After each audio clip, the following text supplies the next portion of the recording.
नमस्कार, सीएनबीसी आवाज़ मोतीलाल ओसवाल स्टूडियो में आप सभी का स्वागत है और स्वागत है उन सब का जिन्होंने अच्छा पैसा बनाया होगा इस मार्केट में, है ना। फिर good afternoon first of all. Good afternoon. और देखिए मार्केट की स्थिति इस समय निफ्टी 140 पॉइंट ऊपर, फ्राइडे के हाई के ऊपर ट्रेड कर रहे हैं हम, फ्राइडे के लो को बचाकर। निफ्टी बैंक ऑलमोस्ट फ्राइडे के हाई तक पहुंचते हुए, Sensex, mid cap, small cap सभी में ज़ोरदार एक्शन। सिर्फ एक निफ्टी आईटी है जहां पर फिर से एक बार रैली थोड़ी सी डगमगाती हुई नज़र आ रही है, लेकिन अदरवाइज़ क्वार्टरली अपडेट्स अच्छे थे, मार्केट उसको रिस्पेक्ट करता हुआ शानदार मूव्स मार्केट में इस समय आपको आते हुए दिखाई दे रहे हैं। और अब बड़ा सवाल यही होगा कि क्या अब हम बड़े टारगेट्स की तरफ बढ़ रहे हैं निफ्टी पर, क्या इस बार हम वो 25,000 के मार्क की तरफ फाइनली जा पाएंगे या नहीं जा पाएंगे, क्योंकि समीकरण सारे उसी तरीके से बैठ रहे हैं। खैर उन सब पर बातचीत होगी। शो की शुरुआत करते हैं एज ऑलवेज हेडलाइंस के साथ। बाजार में तेजी का चौका, बैंक निफ्टी की लीडरशिप में बुल्स की जोरदार वापसी। निफ्टी करीब 150 पॉइंट चढ़कर 24,400 के पास। HDFC bank, ICICI bank, Reliance, M&M और भारती ने भरा जोश। बैंक निफ्टी में 450 पॉइंट का उछाल। मिड कैप और स्मॉल कैप में भी खरीदारी। आज के बिग स्टॉक्स में खरीदारी। अच्छे बिजनेस अपडेट से गोदरेज कंज्यूमर करीब 3% भागा। साथ ही नाइका 52 हफ्ते की ऊंचाइयों पर पहुंचा। वहीं मजबूत अपडेट्स के सिडाबर में भी मजबूती कायम। अच्छे बिजनेस अपडेट से प्राइवेट बैंक्स फुल जोश में। एचडीएफसी बैंक में 3% ज़्यादा की तेज़ी, वहीं इंडसइंड बैंक और बंधन बैंक भी 2% ज़्यादा ऊपर। लेकिन बाजार को नहीं पसंद आए कोटक बैंक के क्यों अपडेट शेयर 3% से ज़्यादा फिसला। आरजीपीडी सेक्टर और शेयरों का जलवा। निफ्टी रियल्टी इंडेक्स करीब 1% से ज़्यादा मजबूत, साथ ही 2% से ज़्यादा चढ़कर उबर रियल्टी 52 हफ्तों की ऊंचाइयों पर पहुंचा। साथ ही मजबूत चार्ज के दम पर गुदे प्रॉपर्टीज ड्यूपिन में भी खरीदारी कम। रियल्टी के साथ साथ oil and gas, capital goods और ऑटो सेक्टर में रफ्तार 1% से ज़्यादा चढ़े। तीनों सेक्टर इंडेक्स। ऑटो में 2% ज़्यादा चढ़े टीवीएस मोटर और बजाज ऑटो। हालांकि आईटी और कैपिटल मार्केट शेयर्स में हल्का दबाव। शुक्रवार की जोरदार पिटाई के बाद एमएनसी पावर शेयरों में शानदार रिकवरी। हिताची और सिमेंस एनर्जी जी वर्नोवा में 4% तक का उछाल। वहीं कोल फाइनेंस से जुड़े शेयरों में भी जोश हाई। इन्वेस्टेक की बुलिश रिपोर्ट के बाद डिक्सन टेक 6% उछला। 16,200 रुपये के दिए टारगेट। कहा मोबाइल डिमांड में सुधार के संकेत। टेलीकॉम और आईटी हार्डवेयर में भी अच्छी ग्रोथ की उम्मीद। सेकेंड हाफ से अर्निंग्स में तेज उछाल संभव।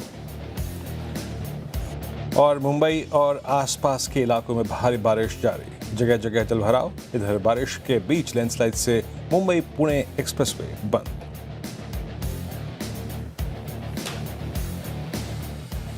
ओके, चलिए बाजार जैसे हम कह रहे हैं आज तेज़ी का चौका लगाया। अब देखिए 24,458 तक गए हम, यानी कि 24,450 वहाँ से अब थोड़ा सा कूल ऑफ आ रहा है। क्लियरली वो स्क्रीन पर आपको दिखाई देगा, मगर लगातार चौथे दिन, और एक्चुअली इस सीरीज़ का भी अगर आप देखेंगे ये तो चौथा दिन है, और लगातार चौथे दिन निफ्टी ने हायर हाई और हायर लो बनाए हैं। हमने एक व्यू लिया था सीरीज़ के पहले दिन, श्रेया, ओपनिंग वाले की ओपनिंग होते ही एक मंथ एंड की कॉल लें और उसे लेके बैठ जाएं। एक व्यू रखा हमने, उसे अब तक चेंज नहीं किया, टचवुड, और उस व्यू ने ज़बरदस्त काम किया। क्योंकि अगर आप देखें तो करीब 500 पॉइंट की रैली आ चुकी है निफ्टी में वहाँ से, और ट्रेलिंग स्टॉप के साथ बने रहे। देखिए एक दिन तो लगेगा, आज सुबह एक बार गिफ्ट निफ्टी देख के लग रहा था कि हमारा ट्रेलिंग स्टॉप लग जाएगा, फिर भी नहीं लगा। वो बहुत अच्छी बात रही, क्योंकि ओपनिंग 30 पॉइंट नीचे होने की वजह 30 पॉइंट ऊपर हो गई, और उसके बाद मार्केट रुका ही नहीं और लगातार चलता गया। और इस बाज़ार में देखिए बड़ा पैसा कैसे बन रहा है। इस बाज़ार में बड़ा पैसा बन रहा है कुछ ना करके, क्योंकि उससे ना तो आपकी ब्रोकरेज जा रही है ना एसटीटी जा रहा है। ये पॉइंट मैं बार बार इसलिए रेस करता हूँ क्योंकि वो भी तो कॉस्ट होती है, उसको क्यों इंकर करने का। जब आप अच्छे खासे एक सौदे में बने हुए हैं तो बने रहें, फिर ज़बरदस्ती थोड़ा कि नीचे लेके ऊपर बेच के वापस नीचे लेके वो सब करें। वो सब क्यूट ट्रेड्स में ना अच्छी ट्रेड चली जाती है। और आज की तेज़ी को बैंक निफ्टी ने लीड किया, तो ये एक और फैक्टर है जो मार्केट के लिए पॉजिटिव है। क्योंकि देखिए जब लीडरशिप पॉकेट, सबसे स्ट्रांग पॉकेट पार्टिसिपेट करती है, और even with in Nifty bank, अगर आप निफ्टी प्राइवेट बैंक देखेंगे जो कि बैंकिंग में भी सबसे इंपॉर्टेंट कंपोनेंट है मार्केट का, तो निफ्टी बैंक ऊपर है, लेकिन निफ्टी प्राइवेट बैंक यहाँ पर और अच्छे मूव आए हैं। और सबसे ज़्यादा इंपॉर्टेंट एचडीएफसी बैंक, जो कि इस पूरे सेक्टर का लीडर है। जी हाँ, एचडीएफसी बैंक ने आज लीड किया। देखिए किस तरीके से 3.5% ज़्यादा की रैली, तो उसका एक क्लियरली इम्पैक्ट है। अच्छा, आज उम्मीद रहेगी, अच्छा बैंक निफ्टी और निफ्टी दोनों रेजिस्टेंस लेवल पर आ गए। अभी आपने देखा होगा निफ्टी थोड़ा सा 24,450 के करीब आकर थोड़ा सा कूल ऑफ हुआ है। बैंक निफ्टी वही 58,400 58,500 पर आकर थोड़ा कूल ऑफ हुआ है। ये वेल एस्टेब्लिश रेजिस्टेंसेस हैं। ये हमने सुबह इनकी बात भी की थी कि ये लेवल्स तोड़ने में थोड़ा टाइम लगेगा। टूटेंगे ये लेवल्स भी, ऐसा नहीं कि नहीं टूटेंगे, टूटेंगे। शायद हो सकता है कल के गैप के साथ टूटे या जो भी है। लेकिन एक और चीज़ आज फिर मुझे लग रहा है कि एफआईएस की थोड़ी सी शॉर्ट कवरिंग रही होगी। कैश में पता नहीं बाइंग हुई होगी या नहीं होगी। एटलीस्ट शॉर्ट कवरिंग के तो साइंस हैं स्क्रीन पर। थोड़ा सा पुट कॉल रेशियो ओवरबॉट हो गया, आज 1.58 पर आ गया, थोड़ा उस पर नज़र रखेंगे। और एक चीज़, कोटक के अलावा बाकी सब प्राइवेट बैंक्स ने शानदार मोमेंटम है। सभी में सिर्फ कोटक है जो करीब करीब 4% नीचे है। कोटक को छोड़ दें अगर आप, तो बाकी सब में अच्छा मोमेंटम है इस समय। और उसके अलावा जो एमएनसी पावर कंपनियां हैं, यहाँ पर भी एक एज एक्सपेक्टेड एक थोड़ी सी रिकवरी आई है। चाहे आप हिटाची देखें, चाहे आप जी वर्नोवा देखें। दिक्कत यह है कि हायर लेवल पे थोड़ा कन्विक्शन मिसिंग है, क्योंकि जो लोग फंसे हैं वो शायद हायर लेवल पे थोड़ा सा अपने आप को प्रॉफिट बुक कर रहे हैं। और गोल्ड फाइनेंस, मन्नापुरम शानदार मूव, और मुथूट में भी ठीक ठाक मूव है, लेकिन मन्नापुरम स्टैंड आउट करता है आज करीब करीब 5-5% ऊपर। लेट्स सी आखिरी का 1.5 घंटा क्या लेकर आएगा हमारे लिए। आखिरी का 1.5 घंटा काफ़ी इंपॉर्टेंट होने वाला है, क्योंकि बड़े रेजिस्टेंस को पार करते हुए हम निफ्टी में कामकाज कर रहे हैं। तो क्लोजिंग काफ़ी इंपॉर्टेंट हो गया आज के सेशन में। कौन से लेवल्स अब यहाँ से अनलॉक होते हैं उस पर चर्चा करेंगे आगे। लेकिन शानदार परफॉर्मेंस आज निफ्टी और बैंक निफ्टी में देखने को मिली है। हालांकि आज मिड कैप्स ने उतना पार्टिसिपेट नहीं किया है आज की इस रैली में, इसलिए आपको थोड़ी ब्रेथ खराब नजर आएगी। लेकिन ओवरऑल मार्केट में स्ट्रेंथ है। और आज क्योंकि एक बार क्रूड रखेगा नीचे, क्योंकि हम $72 के आसपास, इनफैक्ट उसके नीचे कामकाज कर रहे हैं, तो रेट सेंसिटिव स्पेसेस ने पार्टिसिपेट किया। ऑटोज़ और रियल्टी पैक ने आज का चार्ट निफ्टी रियल्टी इंडेक्स था, और देखिए लगभग 1.5% तेज़ी के साथ अभी भी कामकाज कर रहा है। यहाँ पर शानदार रैली निफ्टी रियल्टी और ऑटोज़ में नज़र आई है। लेकिन सर, जिस तरीके से मार्केट ने आज परफॉर्मेंस दिखाई है, निफ्टी हमने बात की थी 24,450 का एक अहम रेजिस्टेंस, उसको हमने पार किया और उसके आसपास अब हम कामकाज कर रहे हैं। बैंक निफ्टी भी हम उसकी रेजिस्टेंस के आसपास कामकाज कर रहे हैं। तो क्लोजिंग के लिए कौन से लेवल्स अब इंपॉर्टेंट हो जाते हैं? आप यहाँ से कौन से लेवल्स अब अनलॉक होते हुए देख रहे हैं? और एक सवाल इसे मैं जोड़ना चाहूँगी, जो आज इंट्राडे में प्रॉफिट में है, वो क्या प्रॉफिट बुकिंग करें, और या फिर पोजिशनल पॉइंट ऑफ व्यू से अभी आप कैरी करने की सलाह देंगे? क्या व्यू बन रहा है? देखिए, इंट्राडे वाले तो प्रॉफिट बुक करें, उसमें कोई डाउट नहीं होता। इंट्राडे का मतलब ही होता है प्रॉफिट बुक करना है इंट्राडे, ठीक है। लेकिन श्रेया, मेरा पॉइंट ऑफ व्यू क्या है, आपको ट्रेंड आइडेंटिफाई करने चाहिए। और हम सीएनबीसी आवाज़ पर कोशिश करते हैं बड़ी ट्रेड्स के लिए। 30-40 पॉइंट इधर उधर करके कोई फ़ायदा नहीं है। 4 दिन शानदार रहे। आप एक हफ्ते का चार्ट रखिएगा। और मैं एक चीज़ कहूँ, 23,900-910 के करीब था जब वो व्यू था हमारा निफ्टी में लॉन्ग करके कैरी करने का। 500 पॉइंट क्लीन ऑन स्क्रीन मिले। मतलब आई थिंक इसमें किसी को कंप्लेन नहीं हो सकती, ठीक है ना। हम गलत भी पढ़ते हैं, ऐसा नहीं है कि नहीं पढ़ते हैं, लेकिन जब इस बार आई थिंक एक व्यू जो रहा वो बिल्कुल हमारा भगवान की दया से एकदम सही प्ले आउट हुआ, ठीक है। सीरीज़ के पहले दिन एक व्यू था हमारा कि लॉन्ग पोजीशन लीजिए और कैरी करिए उसको। और रोज़ क्लोजिंग में, इनफैक्ट आप बिलीव नहीं करेंगे, फ्राइडे को मैं सुबह का शो करके निकल गया था, आपको याद होगा। उसके बाद क्लोजिंग में मैं इसलिए जुड़ना चाहता था क्योंकि क्लोजिंग में थोड़ी सी मार्केट में डिक्लाइन आई थी, तो मैं लेकिन ये व्यू अपना एस्टेब्लिश करना चाहता था कि नहीं, जो हमारा आवाज़ पर एक व्यू चला आ रहा है उस पर कोई ब्रेक नहीं लगना चाहिए। इसके लिए फ्राइडे को मैंने क्लोजिंग में स्पेशली वहाँ से जुड़कर एक आपको एक व्यू दिया था कि नहीं, कैरी करना है, कोई दिक्कत नहीं है। और अब मुझे लग रहा है कि ये सीरीज़ ना वो 1000-1200 पॉइंट वाली सीरीज़ है, जो हमने सीरीज़ के स्टार्ट में भी लिया था कि एक ड्यू है सीरीज़ 1000-1200 पॉइंट वाली। तो अगर आपने 23,800-850 से स्टार्ट किया है तो 25,000 25,200 तक के टारगेट इस सीरीज़ में इवेंचुअली रहेंगे। अब वो नहीं लगेंगे तो नहीं लगेंगे। इस सीरीज़ में आप 24,800 से 25,000 जा सकते हैं। अपने ट्रेलिंग स्टॉप लॉस को बढ़ाते रहें। अब जैसे आज आपका ट्रेलिंग स्टॉप लॉस बढ़कर आ जाएगा 24,250 पर। अब तक हम जो उसको लेकर आए थे, और अगर क्लोजिंग और अच्छी होगी तो उसको और थोड़ा ऊपर ला सकते हैं। आप बड़ा पैसा बनाने के बारे में सोचें।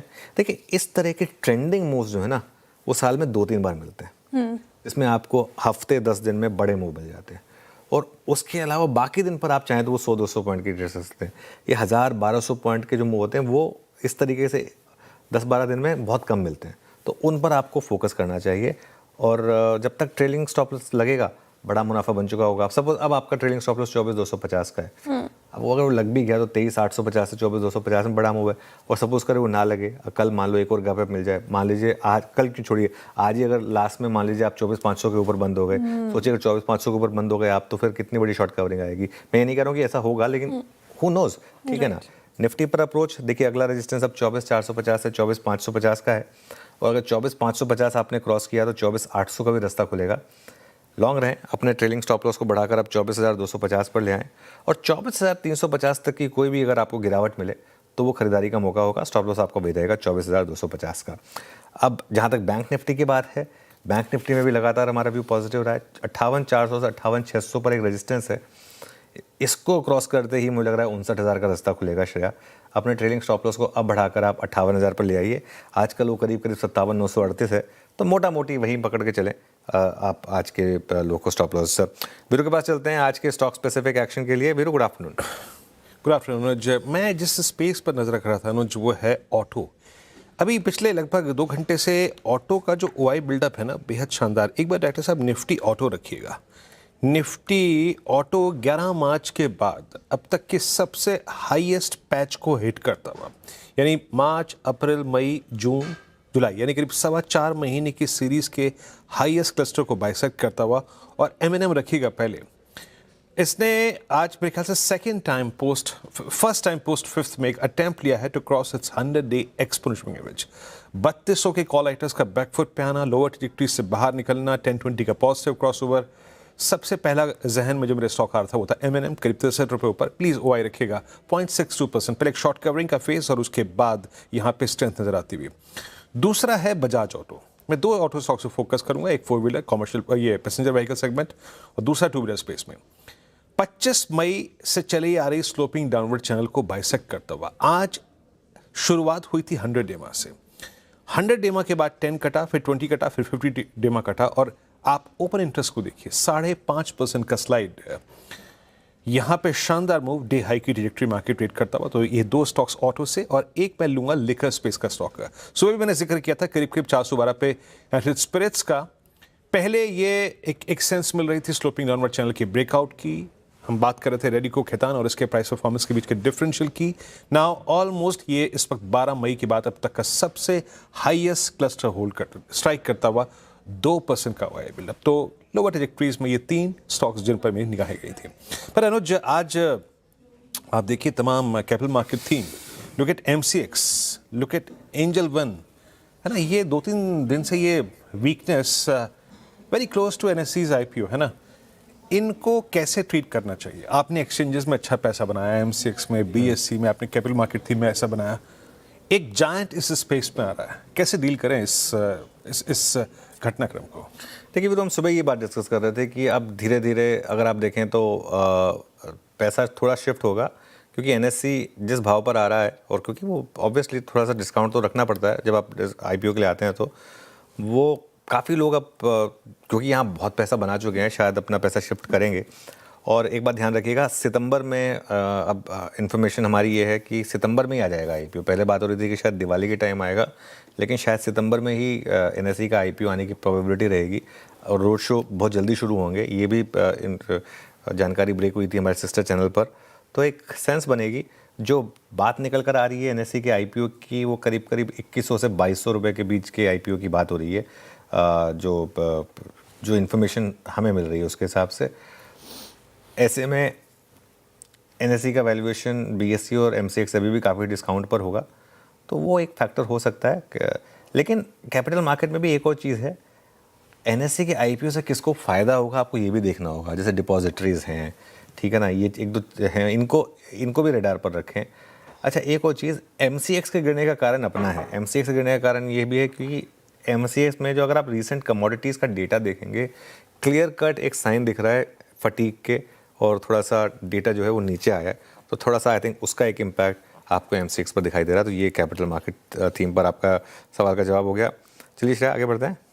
राइट सर, ये जो Q1 अपडेट्स आए हैं, अभी हम बैंक्स की चर्चा कर रहे थे, HDFC बैंक, इंडसइंड, RBL, सभी के अच्छे Q1 अपडेट। कोटक को हटा दे, फिर FMCG पैक से मैरिको, डाबर और गोदरेज कंज्यूमर हमने चर्चा की। अब थर्सडे TCS के नतीजों के साथ Q1 का आगाज़ हो जाएगा। सर, अपडेट से, साथ ही इस पूरे सिनेरियो से क्या सेंस मिल रही है? Q1 कैसा रह सकता है? आई थिंक आप ये जिसे कहते हैं ना, बिल्कुल सही सवाल है ये, hit the nail on the head. Market क्यों चलता है at the end of the day? Market इसलिए चलता है क्योंकि मार्केट को लगता है कि कुछ अच्छी खबर आ रही है, या पॉजिटिव कुछ आ रहा है। और इस समय मार्केट के लिए सबसे बड़ा फैक्टर क्या है? Earning season. देखिए टीसीएस से कोई उम्मीद ना रखें, वो कहते हैं ना तुमसे ना हो पाएगा। पूरा आईटी से ना ना ना ना, लार्ज कैप आईटी से कोई उम्मीद रखें ही मत आप। मान के चले ये वो वाले बच्चे हैं जो मतलब जिनकी कंपार्टमेंट आ जाए तो माँ बाप खुश हो जाते हैं कि चलो फेल नहीं हुए, है ना। तो ये वो हैं, इनको भूल जाइए आप। इनको इतना वैसे ही पीट पीट के ऐसा अधमरा कर दिया, कुछ बचा नहीं है इनमें, है ना। तो इनको छोड़ दीजिए आप, इनसे कुछ एक्सपेक्ट भी मत करिए। इनसे कुछ पॉजिटिव आ जाए तो बोनस होगा, है ना, ये समझ के चलिए। एक्सपेक्टेशन कहाँ से होंगी? एक्सपेक्टेशन होंगी आपकी एफएमसीजी से, क्योंकि सारे अपडेट्स एफएमसीजी के अच्छे हैं। एक्सपेक्टेशन होगी आपकी बैंकों से, प्राइवेट बैंकों से, प्राइवेट बैंकों के अपडेट अच्छे आए हैं। एक्सपेक्टेशन होगी आपकी ऑटो से, क्यों? ऑटो सेल्स अच्छे आए लगातार 3 महीने, ऑटो सेल्स अच्छे रहे। मार्केट कहाँ बेनिफिट ऑफ डाउट देगा? मार्जिन पर। टॉप लाइन पे बेनिफिट ऑफ डाउट नहीं देगा मार्केट। जिन कंपनियों की टॉप लाइन भी अच्छी होगी, मार्जिन भी अच्छा होगा, उनकी री रेटिंग होगी, मैं अभी कह दूँगा आपको, उन स्टॉक्स पर नज़र रखें। और वो स्ट्रीट आपको प्राइसिंग करना शुरू कर देगी जिस तरीके से अगले 3-4 दिनों में। कुछ तो स्टॉक जो अभी चल रहे हैं वही अपने आप में आपको बता रहे हैं कि मार्केट क्या एक्सपेक्ट कर रहा है कि इनके नंबर अच्छे आएंगे। उन पर फोकस करें। जहाँ पर टॉप लाइन में अच्छी ग्रोथ है, मार्जिन में थोड़ा सा मिस होगा, लेकिन कंपनियां ये कहेंगी कि मार्जिन में इस बार मिस कमोडिटी प्राइस बढ़ने की वजह से था, जो कूल ऑफ हो गया, अगले क्वार्टर में सब ठीक हो जाएगा, वहाँ अच्छे मूव्स आएंगे। सबसे ज़्यादा डी रेटिंग कहाँ होगी? जहाँ पर टॉप लाइन भी ख़राब होगी और आउटलुक भी ख़राब होगा, वहाँ पर मुझे लग रहा है कि आपको थोड़ा सा केयरफुल रहना पड़ेगा। तो थोड़ा सा उस हिसाब से काम करना होगा। चलिए रफ्तार के घोड़े और फिसड्डी स्टॉक्स डिस्कस कर लेते हैं, फिर आगे बढ़ेंगे। रफ्तार के घोड़े स्टॉक में सबसे पहले है मन्नापुरम। गोल्ड में तेज़ी लौटने का एक असर था। फ्राइडे को ही हमने बिग स्टॉक्स में लिया था। आज सुबह मैं इसको स्पॉटलाइट में लेना चाहता था लेकिन ड्रॉप कर दिया, खैर जो भी है, लेकिन ज़बरदस्त मूव आया इसमें 5-5.5%। डिक्सन टेक क्लियरली आज अगर आप देखें जो जितने ब्रोकरेज रिव्यूज़ आए उसमें सबसे ज़्यादा यही चला। इन्वेस्टेक के अपग्रेड के बाद इसमें एक ज़बरदस्त तेज़ी आई और करीब 6% भागा, मैसिव मूव्स। रैडिको खैतान नए शिखर पर स्टॉक का भाव, और वायदा में आने के बाद से ताबड़तोड़ तेज़ी रही है यहाँ पर। Adani energy solutions, Adani group stocks में शानदार तेज़ी है। आज सुबह भी हमने पॉजिटिव व्यू लिया था अदानी ग्रुप स्टॉक्स पर, वो डीओजे की खबर के बाद। अब आते हैं फिसड्डी स्टॉक्स पर। फिसड्डी स्टॉक में सबसे पहले है कोटक बैंक। Q1 के खराब अपडेट्स के बाद फिसला स्टॉक, और कोटक अगर आप देखें तो वैसे ही थोड़ा अंडर परफॉर्म कर रहा है। और वेदांता ऑयल एंड गैस एक तरफा तेज़ी के बाद यहाँ पर थोड़ी सी मुनाफा वसूली आई। वेदांता ऑयल एंड गैस 9% नीचे है। और ओला इलेक्ट्रिक यहाँ पर भी पिछले हफ्ते बड़ी रैली हुई थी, पिछले 2 हफ्ते में, उसके बाद एक थोड़ी सी गिरावट आपको आज दिखाई दे रही है, करीब 5-5.5% नीचे। चलिए आज के ट्रेंडिंग काउंटर्स और उसके बाद कार्यक्रम का क्रम। राइट, मार्केट में तेजी है तो ट्रेंडिंग काउंटर्स, हम तेजी के काउंटर्स के साथ शुरुआत करेंगे।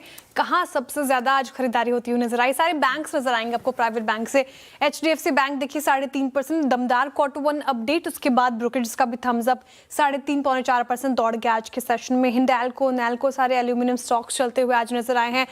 2.5 से 3% यहाँ की तेजी। ONGC पर अपग्रेड थी ब्रोकरेज के, जो मैंने सुबह बताई थी, आपको याद होगा 2.5% ही चढ़ गया और निफ्टी गेनर में शुमार है। बजाज ऑटो पैक में दमखम 2-2.5% ये भी दौड़ गया आज के सेशन में। डिक्सन टेक्नोलॉजीज, इन्वेस्टेक की बुलिश रिपोर्ट, अपग्रेड किया गया, टारगेट प्राइस बढ़ाया गया, और आगे शो में समझेंगे कि क्या बातें कही गई है। 6% भाग गया, वायदा का टॉप गेनर बना हुआ है। मनप्पुरम फाइनेंस, गोल्ड में तेजी, उसका एक असर, 5% से ज्यादा की तेजी। अदानी एनर्जी सॉल्यूशंस पूरा ग्रुप फोकस में, हमने बताया था कि अदानी ग्रुप स्टॉक्स आज रखें फोकस में, और देखिए 5% तेजी। रैडिको खैतान ये 4% चढ़ता हुआ आज के सेशन में भी शानदार रैली, एक तरफा भागा है ये पर्टिकुलर काउंटर भी। FMCG पैक का टॉप गेनर बना हुआ है। अब कौन से स्टॉक्स नहीं चले हैं आज अच्छे माहौल में भी अगर आप बात करें तो कोटक महिंद्रा बैंक नजर आएगा। जाहिर तौर पर Q1 अपडेट पसंद नहीं आया, स्ट्रीट को पनिश किया है। TCS टूट गया, पूरा IT पैक कमजोर है। बजाज फिनसर्व में मुनाफा वसूली, और विप्रो अगेन 1.5% नीचे नजर आएगा आपको। वायदा में अगर आप देखें तो VBL थोड़ा परेशान कर रहा है, FMCG पैक से 3.5% नीचे है। सुजलॉन, प्रीमियर एनर्जी जैसे काउंटर्स में मुनाफा वसूली आज देखने को मिली, और NBCC टूटा है आज 3% से ज्यादा। ये बातें हो गई ट्रेंडिंग स्टॉक्स की। अब बात करते हैं कि कार्यक्रम में होगा क्या। शो फ्लो समझाते हो। फंडामेंटल रायदे निकले, हमारे साथ होंगे Stoxify.in के अभिजीत चौकसी जी। टेक्निकल कॉल्स लेंगे हम प्रकाश गाबा, मानस जायसवाल, राजेश सातपुते, राजेश पालविया, पंकज रांधड़ और सोमिल मेहता जी से। 2:20 पर नूपुर बताएंगे कि HDFC बैंक आज का हीरो क्यों है, वहीं दूसरी ओर कोटक बैंक क्यों है आज का बड़ा एक्सीडेंट। 2:25 पर आशीष बताएंगे कि रियल्टी शेयरों में मजबूती क्यों है। 2:30 समझेंगे डिक्सन टेक्नोलॉजीज ने क्यों पकड़ी रफ्तार। 2:35 पर नूपुर बताएंगे आपको कि कंज्यूमर कंपनियों के बिजनेस अपडेट कैसे रहे। 2:40 पर आशीष बताएंगे कि ऑन EMI टेक और किर्लोस्कर ऑयल में तेजी क्यों है। 2:50 पर सुदर्शन वेदांता ग्रुप की कंपनियों का बिजनेस अपडेट बताएंगे। 2:55 पे बिग मार्केट वॉइस में हमारे साथ जुड़ेंगे एडलवाइस एसेट मैनेजमेंट के CIO इक्विटीज त्रिदीप भट्टाचार्य जी। 3:10 पे अनुज जी से स्ट्रैटेजी समझेंगे कि 3:15 पे डेली रूम चेक होगा। 3:20 पे होगा BTST STBT कॉल्स। चलिए, हमारा पैनल तैयार है और ट्रेड्स की शुरुआत करेंगे। एक बार जरा लेकर आइए पैनल को। As always Kaba sir, good afternoon. आपकी ट्रेड पहले। Good morning. मैं स्टॉक जो चुनूंगा वो एक दिन के लिए नहीं। Kaba sir, good afternoon. Good afternoon. मैं जो स्टॉक चुनूंगा वो एक दिन के लिए, 2 दिन के लिए नहीं है, थोड़ा 2-4 दिन के लिए है।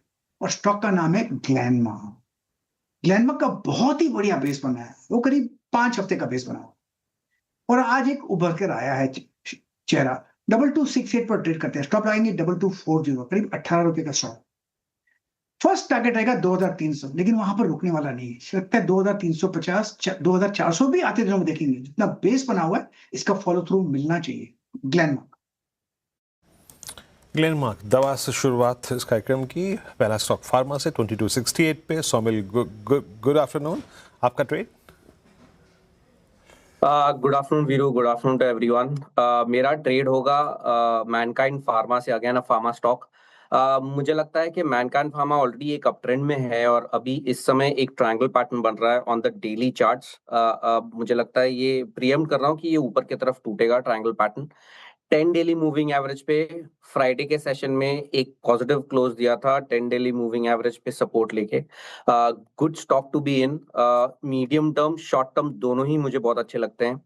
2455 के आसपास एक स्टॉप लॉस रखें और ऊपर में मुझे लगता है कि ये स्टॉक 2800 तक जा सकता है।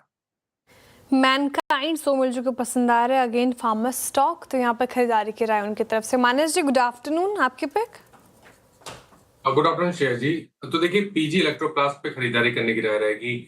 अभी मेरे ख्याल से 2 हफ्ते पहले हमने करेक्शन देखा था, स्टॉक ने 20 डे मूविंग एवरेज के आसपास सपोर्ट लिया और वापस रैली रिज्यूम हो रही है। स्टॉक ने अपने 200 डे मूविंग एवरेज को रिगेन कर लिया है, तो करंट लेवल्स पे आप खरीदारी करने की राय रहेगी। आपके स्टॉप लॉसेस 564 के रहेंगे और टारगेट रहेंगे 594 के। अगर चाहें तो 570 वाला कॉल ऑप्शन ले लें। 24-25 रुपए पे ट्रेड हो रहा है, उस पर आपको 19 रुपए का स्टॉप लॉस लगाना है और 35 रुपए की टारगेट सेट करना है। ओके, अब चलते हैं राजेश सातपुते के पास। Rajesh ji, good afternoon. बताइए आपकी trade. Very good afternoon Anuj ji and good afternoon everyone. Anuj ji, देखिए नजर है ऑटो स्टॉक्स पे और उसमें से मेरा टॉपिक रहेगा बजाज ऑटो। बड़े कंसोलिडेशन के बाद आप कह सकते हैं आज यहाँ पे क्लीन ब्रेकआउट मिला है, ओपन इंटरेस्ट घटा है। दैट सिंपली शोज कि आज शॉर्ट कवरिंग एज से नहीं बिक रहा था। तो यस, मैं भी मानता हूँ कि आज बजाज ऑटो में एक बेट लेना चाहिए। 10,000 के ऊपर ट्रेड हो रहा है।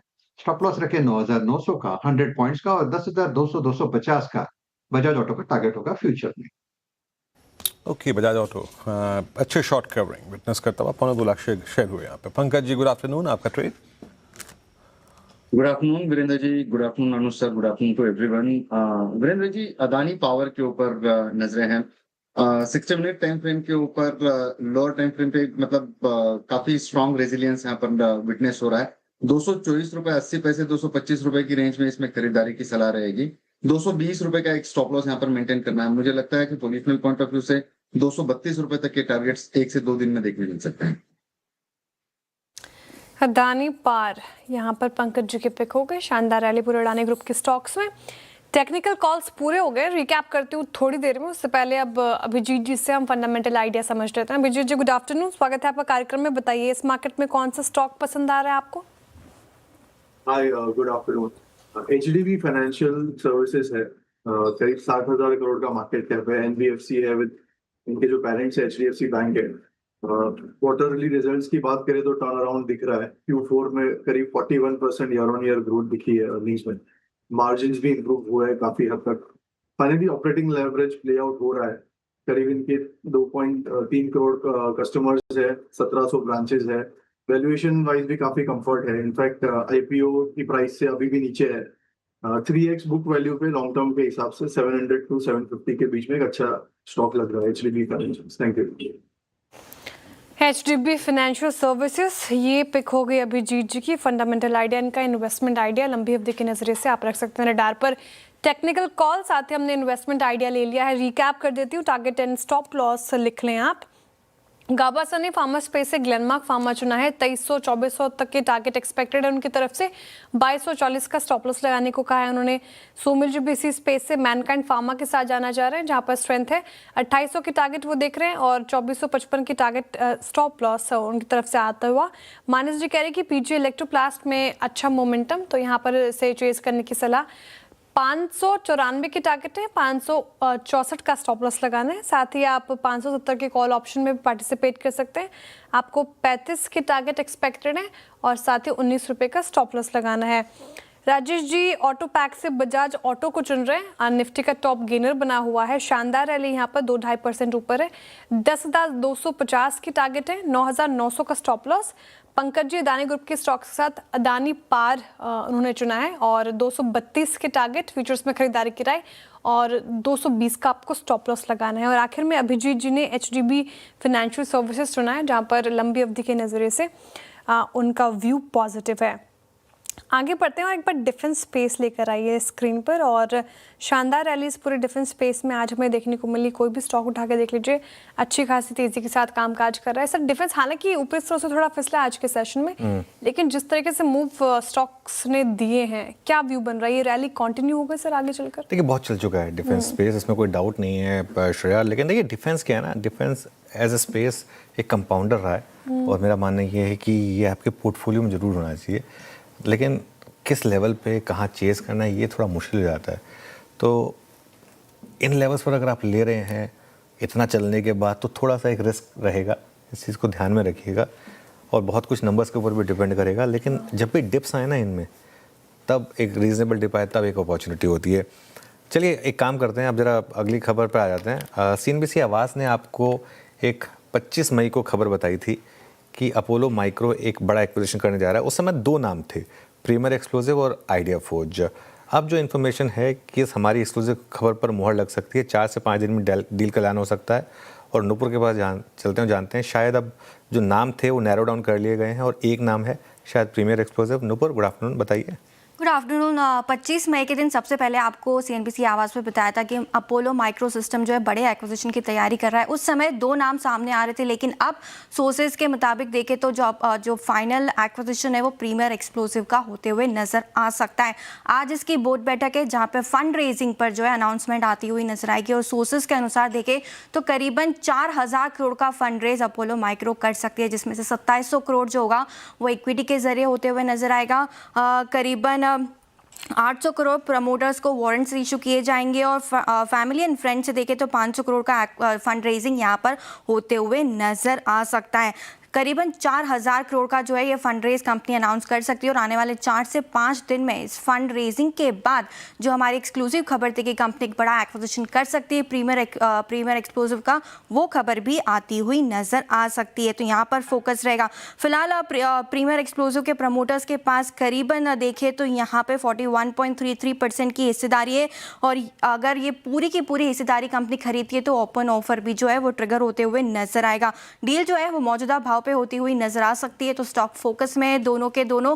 आज बोर्ड बैठक है, फंड जुटाने को लेकर बोर्ड बैठक है और आने वाले 4 से 5 दिनों में एक्विजिशन की अनाउंसमेंट एक्सपेक्टेड है। ओके, तो ये जो अनलिस्टेड कंपनी आप बता रही हैं ये भी इसी से रिलेटेड है?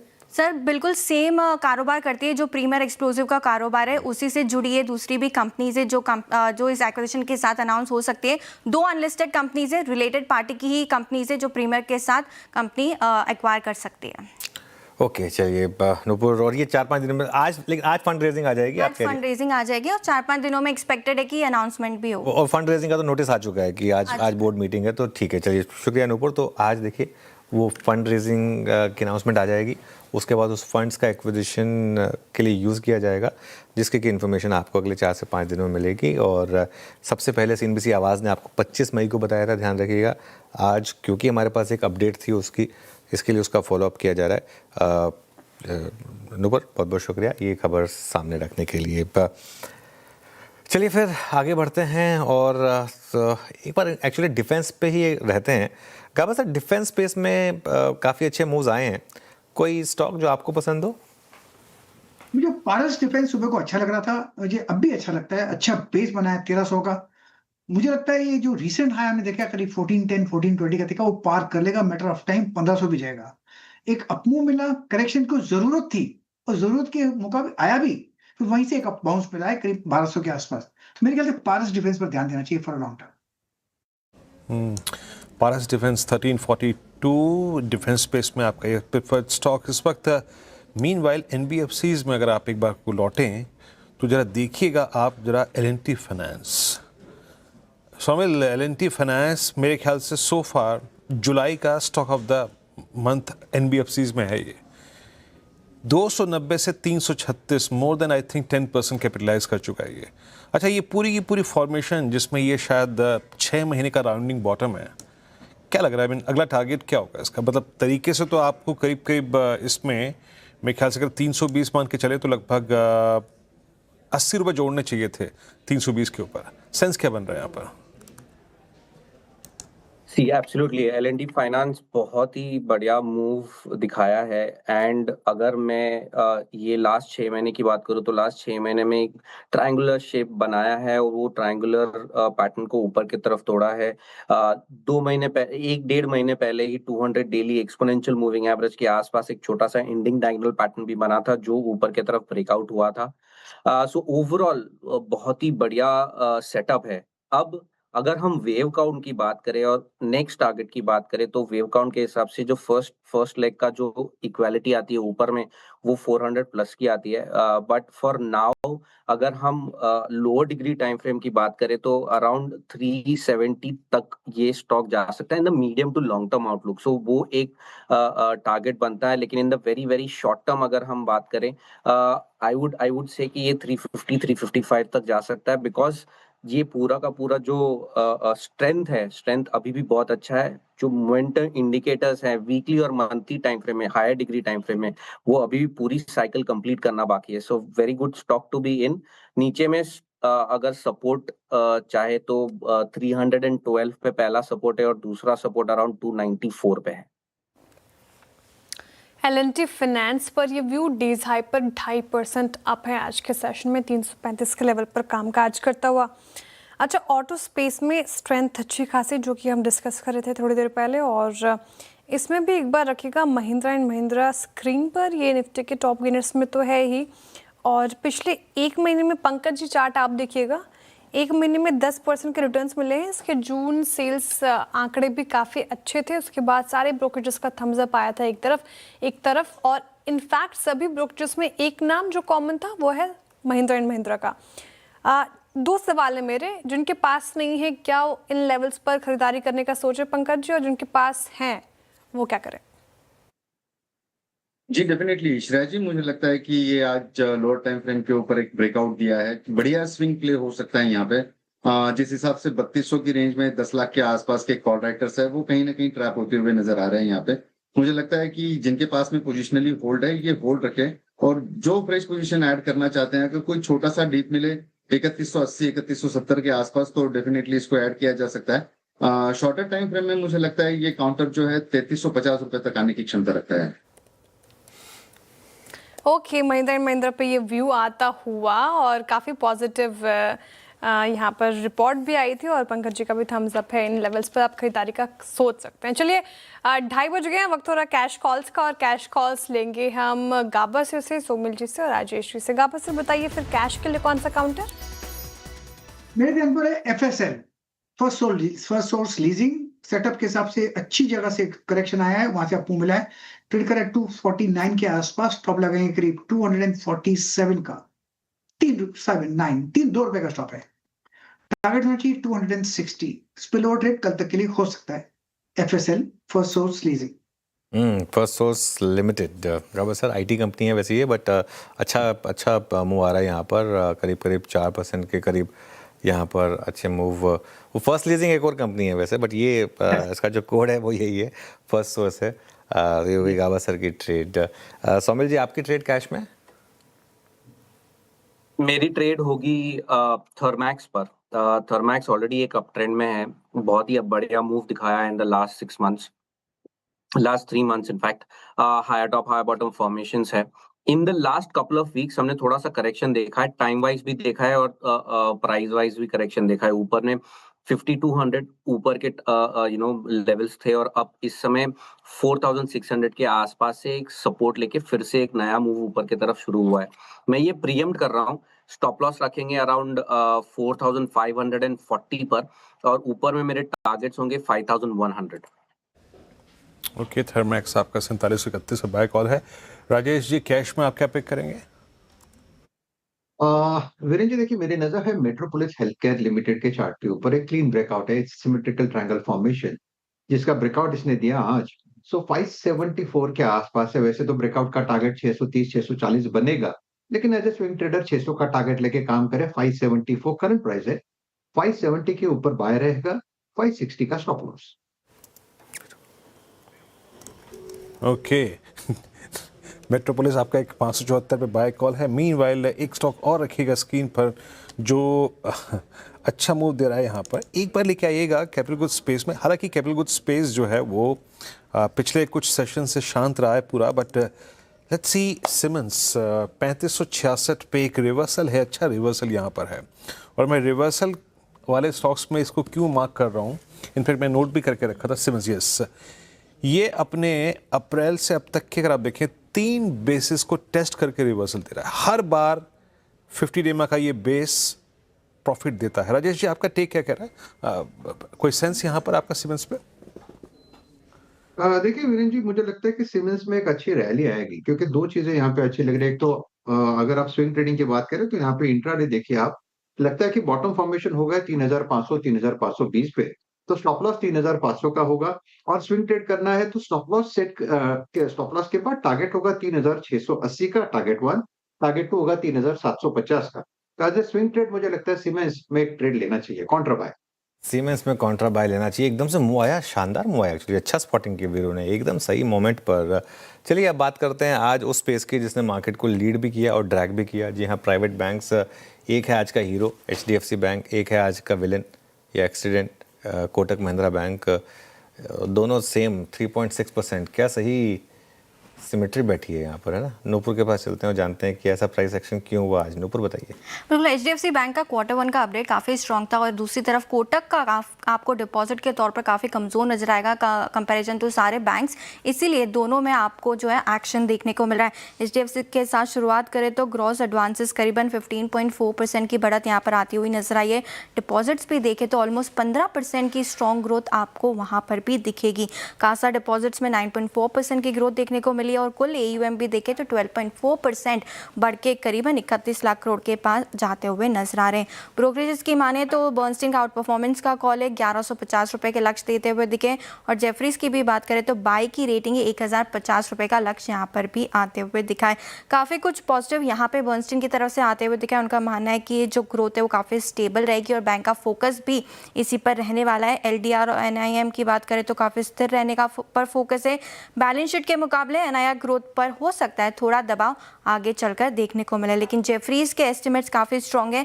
FY27 में 13% की लोन ग्रोथ का अनुमान लेके चल रहे हैं। डिपॉजिट ग्रोथ की बात करें तो 15% की ग्रोथ FY27 में देखने को मिल सकती है।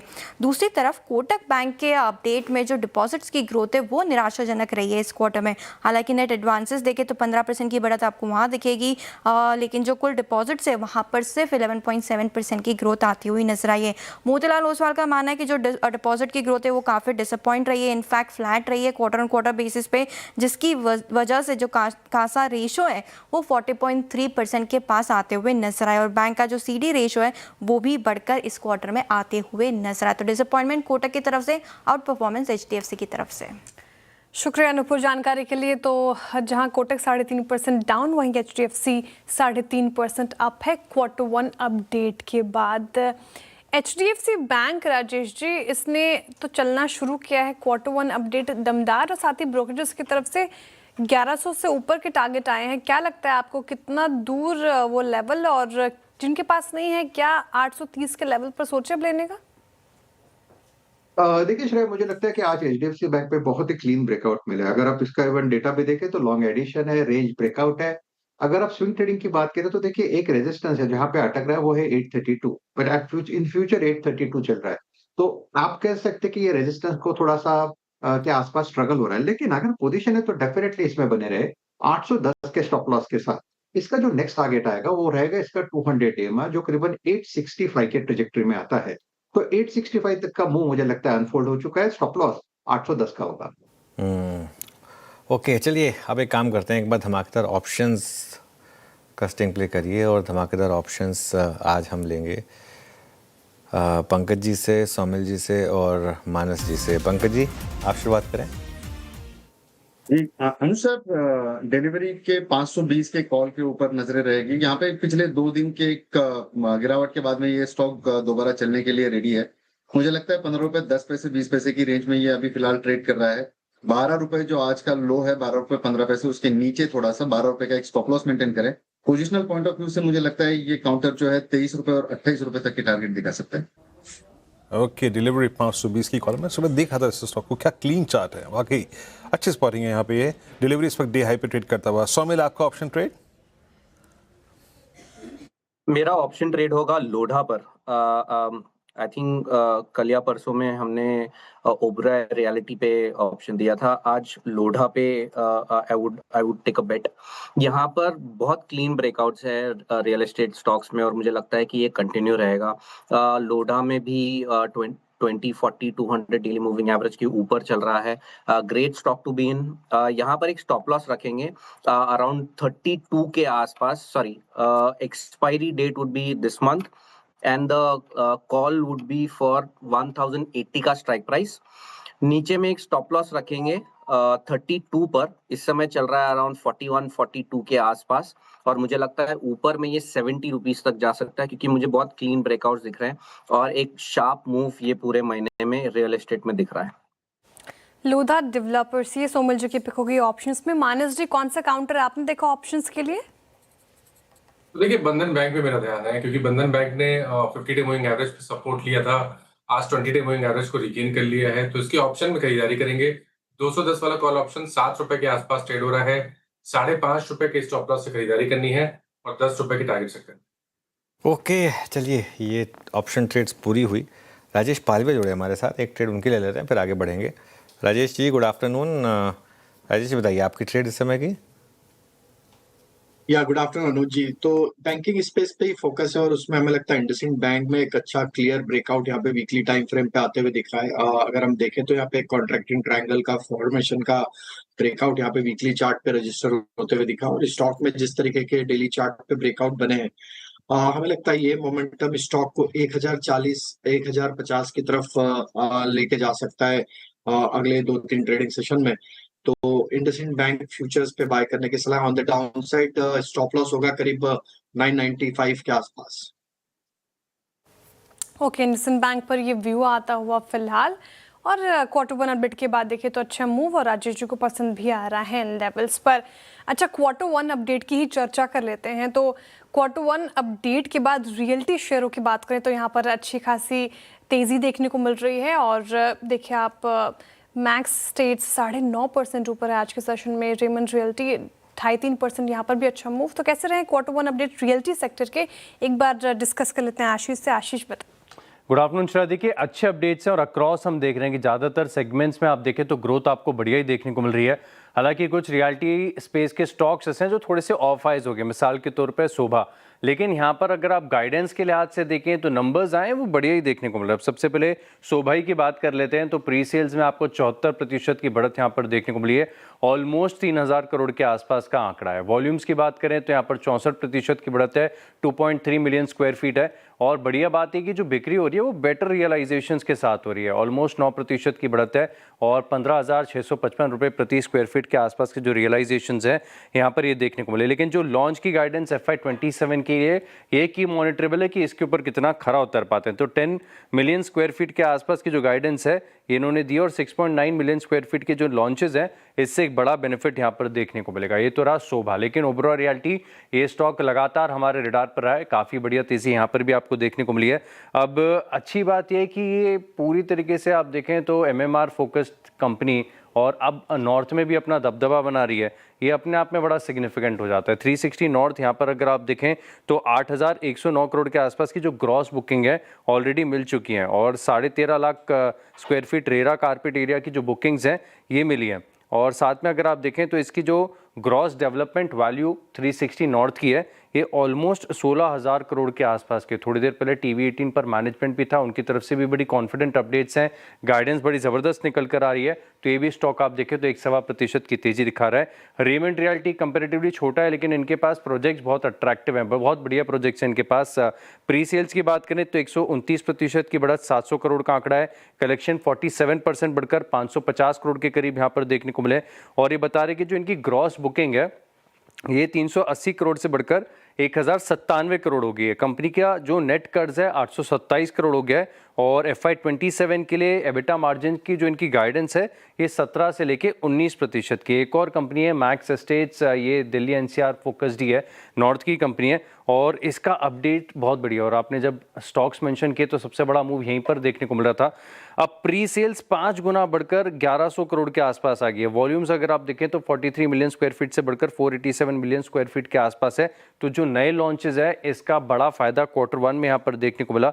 जो 600 करोड़ की सेल्स है, 500 करोड़ के आसपास के कलेक्शन देखने को मिले, रियलाइजेशन में इंप्रूवमेंट है और गुरुग्राम में नए प्रोजेक्ट्स भी लॉन्च कर रहे हैं तो इसका भी एक बड़ा फायदा है। फिलहाल अगर आप देखें तो पूरे रियल्टी पैक को मैक्स एस्टेट्स आउट परफॉर्म कर रहा है। बिल्कुल, मैक्स एस्टेट्स अगर आप देखें इस पूरे स्पेस को आउट परफॉर्म करता हुआ, लेकिन पूरे स्पेस में बहुत ही स्ट्रॉन्ग मूव है। आई मीन, और एक बात याद रखिएगा, निफ्टी रियलिटी है ना, लास्ट वीक का one of the best index performer रहे थे और अब ये ऑलमोस्ट एक मल्टी ईयर चैनल से बाहर निकलते हुए। अभिजीत, आपका रियल एस्टेट में इस स्पेस में सबसे प्रेफर्ड स्टॉक क्या चीज़ कर रहे हैं या फिर क्लाइंट से क्या सजेशन शेयर किए गए हैं? रियल्टी स्टेट जो है उसमें मैं एक इंफ्रा ज्यादा फोकस कर रहा हूँ। PSP प्रोजेक्ट्स करके है, एक पुराना रिकमेंडेशन है, मुझे लग रहा है यहाँ से भी बहुत अच्छी वैल्यू है उसमें। अदानी ग्रुप की सबसे, ये आप मान के चल रहे हो, सबसे सस्ती कंपनी है। प्रमोटर का भी बैकग्राउंड बहुत ही सॉलिड है। 4,000 करोड़ का मार्केट कैप है। तो इंफ्रा स्पेस में ये लॉन्ग टर्म के लिहाज से देख सकते हैं PSP प्रोजेक्ट्स। अच्छा, ये होगी रियल्टी स्पेस की बात और टेक्निकली बहुत साउंड परिस्थिति में है। एक बार निफ्टी बैंक लेके आइएगा, वो 58,500 पे जो रिजेक्शन क्या मतलब, मेरे ख्याल से वो कॉलाइटस का जोन भी था और आप ओपनिंग से लगभग 500 का सफर तय भी कर चुके थे। निफ्टी PSU बैंक इंडेक्स लेके आइए। निफ्टी PSU बैंक और निफ्टी बैंक में थोड़ा सा अगर आप देखें तो यहाँ पे इस वक्त एक डिफरेंशियल है price performance where at day low. Anuj, PSU banks एक दूसरे से हम पहले ही बात कर रहे थे कि वो SBI का जो लास्ट रिपोर्टेड नंबर्स था, स्पेशली NIMs का, बाजार उसको लेके स्केप्टिकल रहेगा। दूसरा, ये बैंक ऑफ बड़ौदा में जिस तरीके से 5700 करोड़ रुपए की अमाउंट आई है इस केस को लेकर, क्या थोड़ा सा सेंटिमेंट अभी PSU बैंक्स का आपको कमजोरी नजर आ रहा है कुछ समय के लिए? देखिए, आज इसीलिए हमने ना, अगर आपको याद होगा, एक ही वीक स्टॉक लिया था ChatGPT में इंडियन बैंक का, और वो इसलिए था क्योंकि वो सबसे ज़्यादा हाई बीटा है। इंडियन बैंक अगर आप देखें PSU बैंक में, जब PSU बैंक चलता है सबसे ज़्यादा ये चलता है, जब PSU बैंक गिरता है सबसे ज़्यादा ये गिरता है। ये इकलौता था जो आज हमारा नेगेटिव था। बिल्कुल सही बात कही है आपने। अच्छा, एक और चीज़ हुई है ना वीरू, पिछले 3 साल में अगर आप देखेंगे ना, PSU बैंक्स ने मैसिव आउट परफॉर्मेंस किया है प्राइवेट बैंक्स को। सबसे बड़ा एग्जांपल है, आप 3 साल का चार्ट देख लें, HDFC बैंक का और SBI का, और कारण रहे हैं आउट परफॉर्मेंस के। ऐसा नहीं है कि सिर्फ इस बिकॉज स्टॉक चला है इसके लिए। अगर आप HDFC बैंक का चार्ट देखें 3 साल का फ्लैट है, SBI का 3 साल का चार्ट देखें 75% की रैली है। आज की डेट में आपको पता है HDFC बैंक की वैल्यूएशन SBI के नीचे आ चुकी है। मजाक नहीं कर रहा हूँ, वो मतलब फैक्ट ही है ना। किसने सोचा था एक समय पे SBI 1.5 टाइम्स ट्रेड करता था, HDFC बैंक 4 टाइम्स ट्रेड करता था। आज मतलब ऑब्वियसली SBI अभी भी मतलब बहुत ज़्यादा ऊपर नहीं है, लेकिन फिर भी HDFC बैंक उससे नीचे आ चुका है। आई थिंक कहीं ना कहीं मार्केट को लग रहा है कि थोड़ा सा ज़्यादा हो रही है, थोड़ी अति हो रही है। और जैसा आपने बोला, वो जो SBI के पिछले क्वार्टर के नंबर BOB वाला फैक्टर, उसकी वजह से थोड़ा सा रीज़न हो सकता है। और हो सकता है कुछ समय और चले, क्योंकि एक स्क्रीन बता रही है कि थोड़ा पैसा शिफ्ट हो रहा है अब PSU बैंकों से प्राइवेट बैंक्स में, तो वो स्क्रीन पर नज़र आ रहा है आपको। लेकिन क्लियरली आज PSU बैंकों में अंडर परफॉर्मेंस है। एकमात्र नेगेटिव स्टॉक हमारा इंडियन बैंक था। एक बार वापस रख दीजिए ज़रा इंटरडे चार्ट उसका, और देखिए पूरी की पूरी वीकनेस जो है वो स्क्रीन पर प्ले हुई है। स्टॉक ग्रीन में खुला था 803 वाला, और 786 यहाँ तक आया है। तो स्ट्रॉन्ग मार्केट में भी हम कोशिश करते हैं कि इवन शॉर्ट साइड के लिए भी आपके लिए एक दो ट्रेड्स ढूंढें। ये आज यहाँ पर प्ले आउट होता हुआ। चलिए एक काम करते हैं, डिक्सन टेक आज का एक और हीरो 6% की तेज़ी के साथ। सुबह एक्चुअली मैं कंफ्यूज था जब हम इक्का की बात कर रहे थे कि इसको लें या एक और, बट क्योंकि इसको हम पहले एक बार ले चुके थे तो इसके लिए इसको नहीं चुना, लेकिन वो ये चुनना चाहिए था। खैर एनीवे, आज शानदार तेज़ी है यहाँ पर इन्वेस्टेक की बुलिश रिपोर्ट के बाद। श्रेया से जानते हैं क्या कहा रिपोर्ट में। श्रेया बताइए। राइट, काफ़ी शानदार तेज़ी आज के सेशन में डिक्सन टेक्नोलॉजीज पर देखने को मिल रही है। 6% आज के सेशन में यहाँ पर तेज़ी, और वायदा का टॉप गेनर बना हुआ है। इन्वेस्टेक की काफ़ी बुलिश रिपोर्ट सुबह हम डिस्कस कर रहे थे। खरीदारी की राय तो है ही, लेकिन इंटरेस्टिंग देखिए टारगेट प्राइस 16,200 का रखा है। लास्ट रनिंग प्राइस से मैंने कंपेयर किया था तो 30% का अपसाइड पोटेंशियल नजर आ रहा था, तभी 12,444 के करीब करीब था। अब देखिए 13,210 के लेवल पर आ गया। तो शानदार रैली आज के सेशन में। अच्छा, क्यों पसंद आ रहा है डिक्सन टेक्नोलॉजीज? तो जो सबसे एक चीज़ थी कि मोबाइल डिमांड थोड़ी स्टेबल हो गई थी, अब वहाँ पर इम्प्रूवमेंट देखने को मिलेगी क्योंकि कस्टमर्स अब बढ़ती कीमतों को एक्सेप्ट करने लगे हैं। इसीलिए इन्वेस्टेक ने फिनेंशियल 27 और 28 की EPS अनुमान जो है वो 6 से 8% बढ़ा दिए हैं। जब भी अर्निंग पर शेयर का एस्टिमेट बढ़ाया जाता है वो काफ़ी पॉजिटिव हो जाता है एक स्टॉक के लिए, जो कि हमने देखा। इसकी वजह की बात करें तो मोबाइल प्रोडक्शन वॉल्यूम गाइडेंस जो है वो मजबूत बनी हुई है, काफ़ी अच्छी चीज़ है। अच्छा, ब्रोकरेज के अकॉर्डिंग चाइनीज़ EMS कंपनियां जो है, इलेक्ट्रॉनिक्स मैन्युफैक्चरिंग सर्विसेज, चाइनीज़ वाली कंपनी, वो धीरे धीरे अपने मार्केट शेयर खो रही है, जो कि इवेंचुअली फ़ायदा पहुंचाएगा डोमेस्टिक प्लेयर्स को, भारतीय कंपनियों को। तो डिक्सन जैसे कंपनीज को फ़ायदा पहुंच सकता है। इनफैक्ट टेलीकॉम और IT हार्डवेयर बिजनेस के रेवेन्यू एस्टिमेट्स में भी बढ़ोतरी की गई है इन्वेस्टेक द्वारा, तो ये एक बड़ी पॉजिटिव चीज़ हो जाएगी। साथ ही प्रोडक्शन लिंक्ड इंसेंटिव यानी कि PLI स्कीम अब थोड़ी खत्म हो रही है, इसलिए आपको फर्स्ट हाफ थोड़ा एबिटा के लिहाज से फ्लैटिश नजर आएगा, लेकिन फिनेंशियल ईयर 27 का सेकेंड हाफ यहाँ पर इम्प्रूवमेंट की पूरी संभावनाएं हैं। इसके अलावा मोबाइल एक्सपोर्ट्स की बात करें तो यहाँ पे आंकड़े अच्छे हुए नजर आ रहे हैं, और साथ ही स्पेशलिटी EMS एक्विजिशन से फ्यूचर्स जो है डिक्सन टेक्नोलॉजी का वो काफ़ी बेहतर होता हुआ नजर आ रहा है। तो आउटलुक काफ़ी मजबूत है, इन लेवल्स पर भी अच्छा लग रहा है, और 16,200 के अग्रेसिव टारगेट प्राइस इन्वेस्टेक की तरफ से आए हैं, और स्टॉक 6% ऊपर आज के सेशन में। 6% ऊपर आज के सेशन में ये स्टॉक आपको ट्रेड करता हुआ दिखाई देगा। शुक्रिया श्रेया। चलिए 4 का चौका, इसकी शुरुआत करेंगे। सस्ता ऑप्शन ट्रेड लेंगे राजेश पालवे जी से, फिर राजेश सातपुते जी के पास चलेंगे FN सुपरस्टार के लिए, मानस जी के पास चार्ट का चमत्कार के लिए, और अभिजीत चौकसी जी के पास चलेंगे मिड कैप फंडा के लिए। तो राजेश पालवे जी बताइए आपका सस्ता ऑप्शन। तो अनुज जी, यहाँ पे फोकस है CG पावर पे। CG पावर को अगर देखें तो एक करेक्शन में स्टॉक ऑलमोस्ट अपने 50 डे मूविंग एवरेज के आसपास से वापस से एक पुल बैक का ट्रेड यहाँ पे बनाते हुए दिख रहा है। ओवरऑल इसके लॉन्ग टर्म स्ट्रक्चर तो बुलिश ही है। हमें यहाँ पे जिस तरीके की स्ट्रेंथ इसने ओवरऑल लॉन्ग टर्म चार्ट पे यहाँ पे बनाई हुई है, हमें लगता है ये स्टॉक अब अच्छा एक रिवर्सल यहाँ पे 50 डे मूविंग एवरेज से बनाते हुए दिख रहा है। तो 930 की स्ट्राइक का कॉल ऑप्शन जो कि करीब 34 रुपीज के आसपास ट्रेड कर रहा है, इसको बाय करने की सलाह है। अपसाइड के टारगेट होना चाहिए करीब यहाँ पे 48 से 52 की तरफ। On the down side stop loss होगा करीब 28 रुपए के आसपास। ओके, CG पावर की 930 की स्ट्राइक की कॉल आपको लेनी है। और look at OI addition 24%, 5.25 lakh का OI यहाँ पर मोमेंटम है। अच्छा, अब अगला ट्रेड पिक करते हैं राजेश सतपुते जी से। आज उनका FN सुपरस्टार। राजेश जी क्या पिक करेंगे? वीरेंद्र जी देखिए, नजर है TVS मोटर्स के चार्ट के ऊपर। बेहतरीन चार्ट है, आज एक क्लीन आप कह सकते कि ब्रेकआउट सीन है यहाँ पे। डेली चार्ट पे 3,800 का टारगेट होगा, 3,714 के आसपास से चल रहा है। तो मुझे लगता है स्टॉप लॉस हम 3,700 के नीचे रखेंगे, प्रोबेबली 3660 का स्टॉप लॉस रखेंगे, और 3,800 प्लस के टारगेट लेके काम करेंगे TVS मोटर्स। टीवीएस मोटर्स की फ्यूचर्स में खरीदारी की राय राजेश जी की तरफ से एफएनओ सुपरस्टार में पिक हो गई। मानस जी, आपका चार्ट का चमत्कार। देखिए, चार्ट के चमत्कार में एक नॉन एफएनओ स्टॉक है एलाइड ब्लेंडर्स, यहाँ पर खरीदारी करने की राय रहेगी। ABDL इसका कोड है, तो एलाइड ब्लेंडर्स में खरीदारी करने की राय रहेगी क्योंकि हाई टॉप हायर बॉटम बने हैं और एक फ्रेश ब्रेकआउट वॉल्यूम के साथ आज देखने को मिला है। तो स्टॉप लॉस लगाएंगे 674 का और टारगेट सेट करेंगे 750 750 का। ओके, एलाइड ब्लेंडर्स 705 पे। अच्छा, एलाइड ब्लेंडर्स में एक अच्छा स्ट्रॉन्ग मूव है। अभिजीत, आपका आज का मिड कैप फंडा क्या होगा? आजाद इंजीनियरिंग लिमिटेड ये कंपनी है, 14,000 करोड़ का मार्केट कैप है।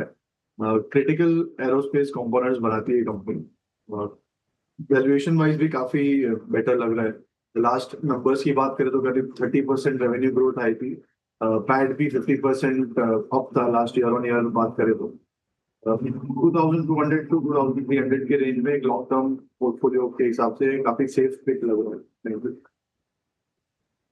ओके, आज़ाद इंजीनियरिंग स्टॉक्स ने एक तरफा रैली दिखाई है, बहुत ही शानदार ये काउंटर्स देखिए, 12 महीने में 36% के करीब यहाँ पे रिटर्न्स मिले हैं। चार का चौका में हमने 4 स्टॉक्स डिस्कस किए, उसको रिकैप कर देती हूँ। आप टारगेट एंड स्टॉप लॉस देख लीजिए। राजेश जी की तरफ से सीजी पार आया सस्ता ऑप्शन में और 930 के कॉल में आपको पार्टिसिपेट करना है। 48 या 52 तक की टारगेट एक्सपेक्टेड है। 28 का स्टॉप लॉस लगाना है। एफएनओ सुपरस्टार के लिए राजेश सातपुते जी की तरफ से आया टीवीएस मोटर्स, यहाँ पे फ्यूचर्स में खरीदारी की राय। 3800 की टारगेट वो देख रहे हैं, 3700 का स्टॉप लॉस लगाना है।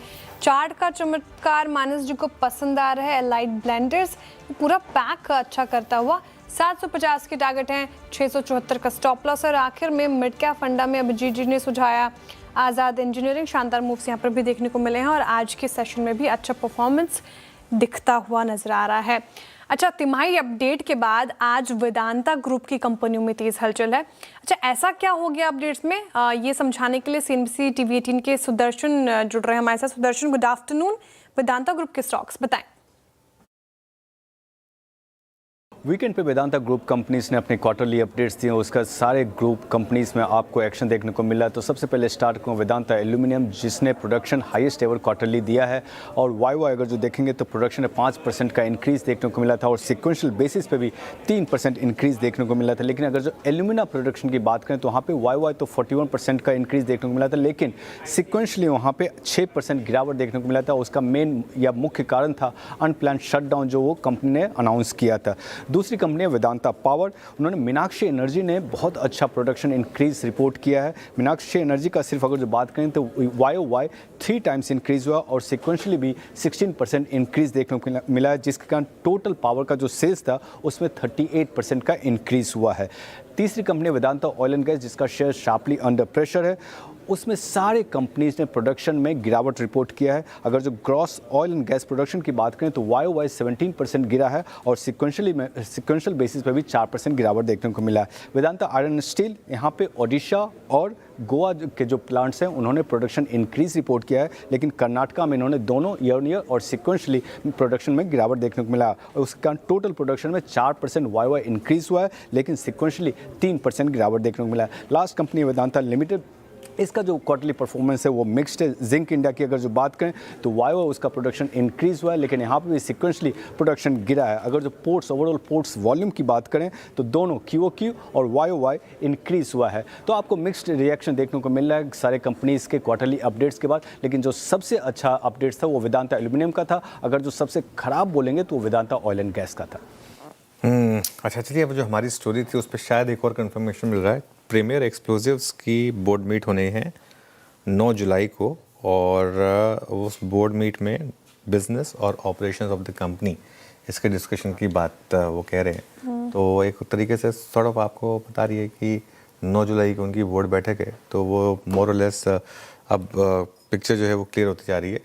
तो यहाँ पर भी क्लियरली आपको नज़र रखनी है। चलिए अब बात करते हैं एक ऐसे IPO की जिसने पैसा बनाया, ऑन EMI टेक्नोलॉजी, जिसको कि हम किश्त के नाम से जानते हैं, और किर्लोस्कर ऑयल एक और स्टॉक है। 2 कैश के स्टॉक, क्यों इन दोनों में ज़बरदस्त तेज़ी है, क्या चल रहा है इनमें, ये आशीष से जानते हैं। आशीष बताइए। सर, किश्त ने तो किश्तों में नहीं एक ही बार में पैसा बना के दे दिया। ये तो अभी की कंपनी है, मई में आया था इसका IPO, लेकिन क्या ज़बरदस्त रिस्पॉन्स और उसके बाद से क्या बड़ा मूव।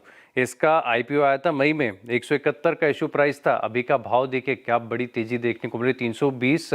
आज का डे हाई देखें तो ऑलमोस्ट 334 रुपए के आसपास है, यानी पिछले 2-3 महीनों में स्टॉक लगभग डबल हो गया। बड़े गेन्स यहाँ पर देखने को मिले। और आईपीओ को अगर आप देखें तो इसमें तो रिटेल का हिस्सा भी 35% के आसपास था। 10 गुना सब्सक्रिप्शन यहाँ पर टोटल पूरे इशू को मिला। अब स्टॉक आप देखें तो लगातार तेजी में है, ऑल टाइम हाई का ब्रेकआउट यहाँ पर हो गया।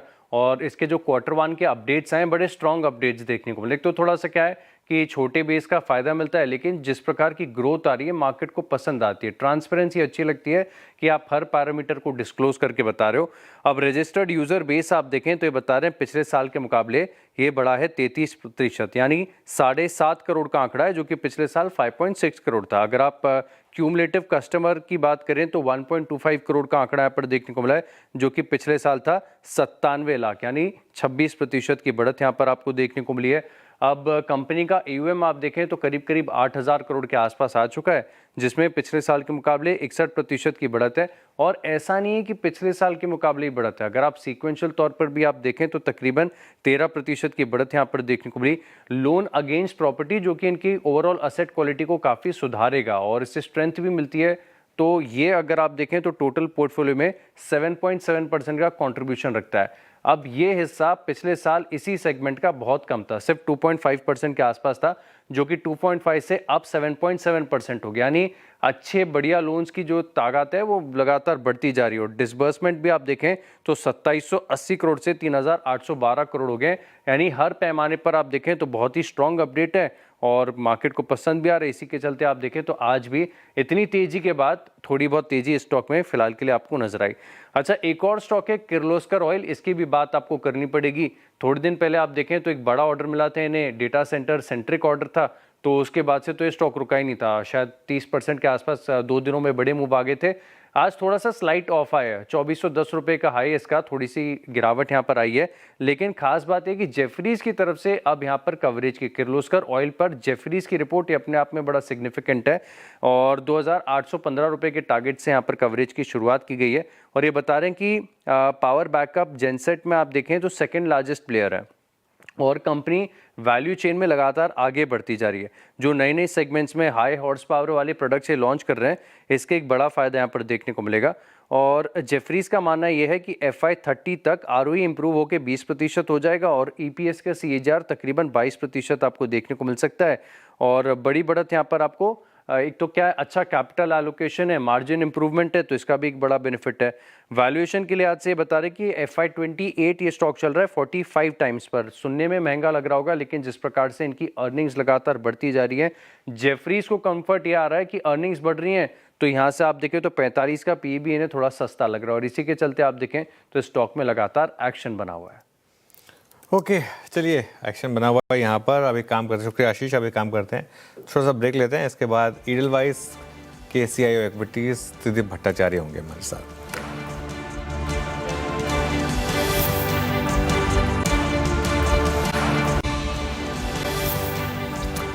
Welcome back. Edelweiss asset management के CIO इक्विटीज त्रिदीप भट्टाचार्य हमारे साथ मौजूद हैं, उनसे बातचीत होगी। अब त्रिदीप जी, गुड आफ्टरनून। क्या सेंस कर रहा है ये मार्केट? जिस तरीके से हमने पिछले कुछ दिनों में अच्छी खासी रैली देखी है, बैंक निफ्टी लीड कर रहा है उसे, प्राइवेट बैंकों में काफ़ी दिनों के बाद एक अच्छा मोमेंटम है, क्या व्यू रहेगा आपका? नमस्कार, आपके शो में मुझे इनवाइट करने के लिए। मेरे हिसाब से इंडिया एज अ मार्केट पिछले 1 या 2 साल का जो एक हाइटस, इंडिया स्पेसिफिक हाइटस जिसको नेगेटिविटी जिसको कहते हैं, वहां से हम धीरे धीरे बाहर आने के फिराक में हैं। पिछले 2 साल में हमारे तरफ अगेंस्ट में ट्रेड डील्स थे, हमारे अगेंस्ट में ऑयल था, हमारे अगेंस्ट में AI था, लेकिन उन सब नेगेटिव कैटलिस्ट से होते हुए फाइनली ऐसा समझ में आ रहा है कि ऑयल नीचे आ गया है, वार काफी हद तक रिजॉल्व हो गया है और जो हमारे बेसिक फंडामेंटल्स हैं वो रोबस्ट हैं। तो इसमें ध्यान में रखते हुए इवन जून क्वार्टर, जिसमें कि हम लोगों को एक नेगेटिव इम्पैक्ट देखने को मिलेगा वेस्ट एशिया कॉन्फ्लिक्ट में, वहां पे भी जो अभी तक नतीजे आए हैं, केवल सेल्स अपडेट जो आए हैं, उससे ये पता पड़ता है कि इकोनॉमी की हाल अभी भी दुरुस्त है। और मेरे ख्याल से मार्केट की जो एक छोटी सी रैली आई है वो इस चीज को दर्शाती है। तो दो चीजें मैं कहूंगा, एक तो इकोनॉमी की हालत दुरुस्त है, इसलिए थोड़ा बहुत रैली आया है, और जो बड़ा पॉइंट है वो ये है कि पिछले 2 साल से जो हम लोग एक अंडर परफॉर्मेंस का वर्सेस अदर इमर्जिंग मार्केट्स का एक आंकड़ा चला आ रहा है, वो शायद अगले 3 से 6 महीने में रिवर्स होने के आसार हैं। ओके, ठीक है दिलीप जी, अगर आप ये कहते हैं कि एक अंडर परफॉर्मेंस के फेज से हम बाहर निकल के आ रहे हैं, तो एक बड़ा चैलेंजिंग फेज था बैंकों के लिए, है ना, निजी बैंकों के लिए। सबसे बड़ा तो चैलेंज यही होता है कि जब एफआई सेलिंग आपको टारगेट करती है तो वो निजी बैंकों को, दिग्गज बैंकों को टारगेट करती है। और जिस प्रकार के अपडेट्स आज आए हैं, है ना, जिस प्रकार के HDFC बैंक ने अपडेट्स दिए हैं, आपको क्या लग रहा है? It's time now to chase private banks frontline space, जो कि पिछले पूरे फेज में जब निफ्टी बैंक ने इनिशियली 62,000 का हाई लगाया था, उस वक्त डोमिनेट कर रहे थे PSU बैंक्स। अब का वक्त आपको कैसा लग रहा है? अलाइंड कैसे हैं प्राइवेट बैंक्स? देखिए, पहले तो मैं ये बता दूं कि फाइनेंशियल्स एक ऐसा सेक्टर है जो हम पिछले 3 से 6 महीने में हमारे पोर्टफोलियो में खासे ओवरवेट है, और उसमें हम प्राइवेट सेक्टर बैंक्स में काफी पॉजिटिव हैं। वो इसलिए क्योंकि एक जो इंटरेस्ट रेट नीचे जाने का दौर बना था पिछले 6 से एक साल पहले, वो खत्म होता दिख रहा है। इजी गेन्स PSU बैंक्स में हो गए थे, तो वहां से थोड़ा कैपिटल शिफ्ट हुआ प्राइवेट सेक्टर बैंक्स में, और अभी अगर थोड़ा सा अगले 3 से 6 महीने में आपको थोड़ा सा इन्फ्लेशन का रुझान ज्यादा देखने को मिलेगा, उस माहौल में प्राइवेट सेक्टर बैंक बहुत अच्छे से तरीके से पोजिशन है। दो चीजों के लिए, एक तो from credit growth point of view से इंडिया की जो क्रेडिट ग्रोथ है वो बॉटम आउट हुई सितंबर दिसंबर लास्ट ईयर में 8 to 10%, वहां से अभी 16% का इंडस्ट्री का नंबर है, और अगले 6 से 9 महीने में ये शायद 18 से 20 की तरफ जाए, पहले बात। दूसरा, जो प्रॉफिटेबिलिटी निम्न आउटलुक है, उसमें भी प्राइवेट सेक्टर बैंक्स के नतीजे अगले क्वार्टर से तो शायद और बेहतर हो मेरे हिसाब से। सो इसलिए टॉप लाइन, मार्जिन्स और एसेट क्वालिटी, इन तीनों को ध्यान में रखते हुए प्राइवेट सेक्टर बैंक्स में मुझे लगता है कि अभी भी थोड़ी बहुत तेजी और देखी जा सकती है, इसलिए ये हमारा एक इम्पोर्टेंट ओवरवेट है। फाइनेंशियल्स और बैंक्स पर ये राय हो गई आपकी। Pradeep ji, good afternoon. एक और स्पेस FMCG पैक, इसने काफ़ी अंडर परफॉर्म किया था, लेकिन Q1 अपडेट्स के साथ एक उम्मीद की किरण जागी है सर। आप मैरिको के अपडेट्स देख लीजिए, डाबर, गोदरेज कंज्यूमर, क्या लगता है सर यहाँ पर नतीजे कैसे रह सकते हैं, और क्या अब यहाँ से हम एक पॉजिटिविटी एक्सपेक्ट करें?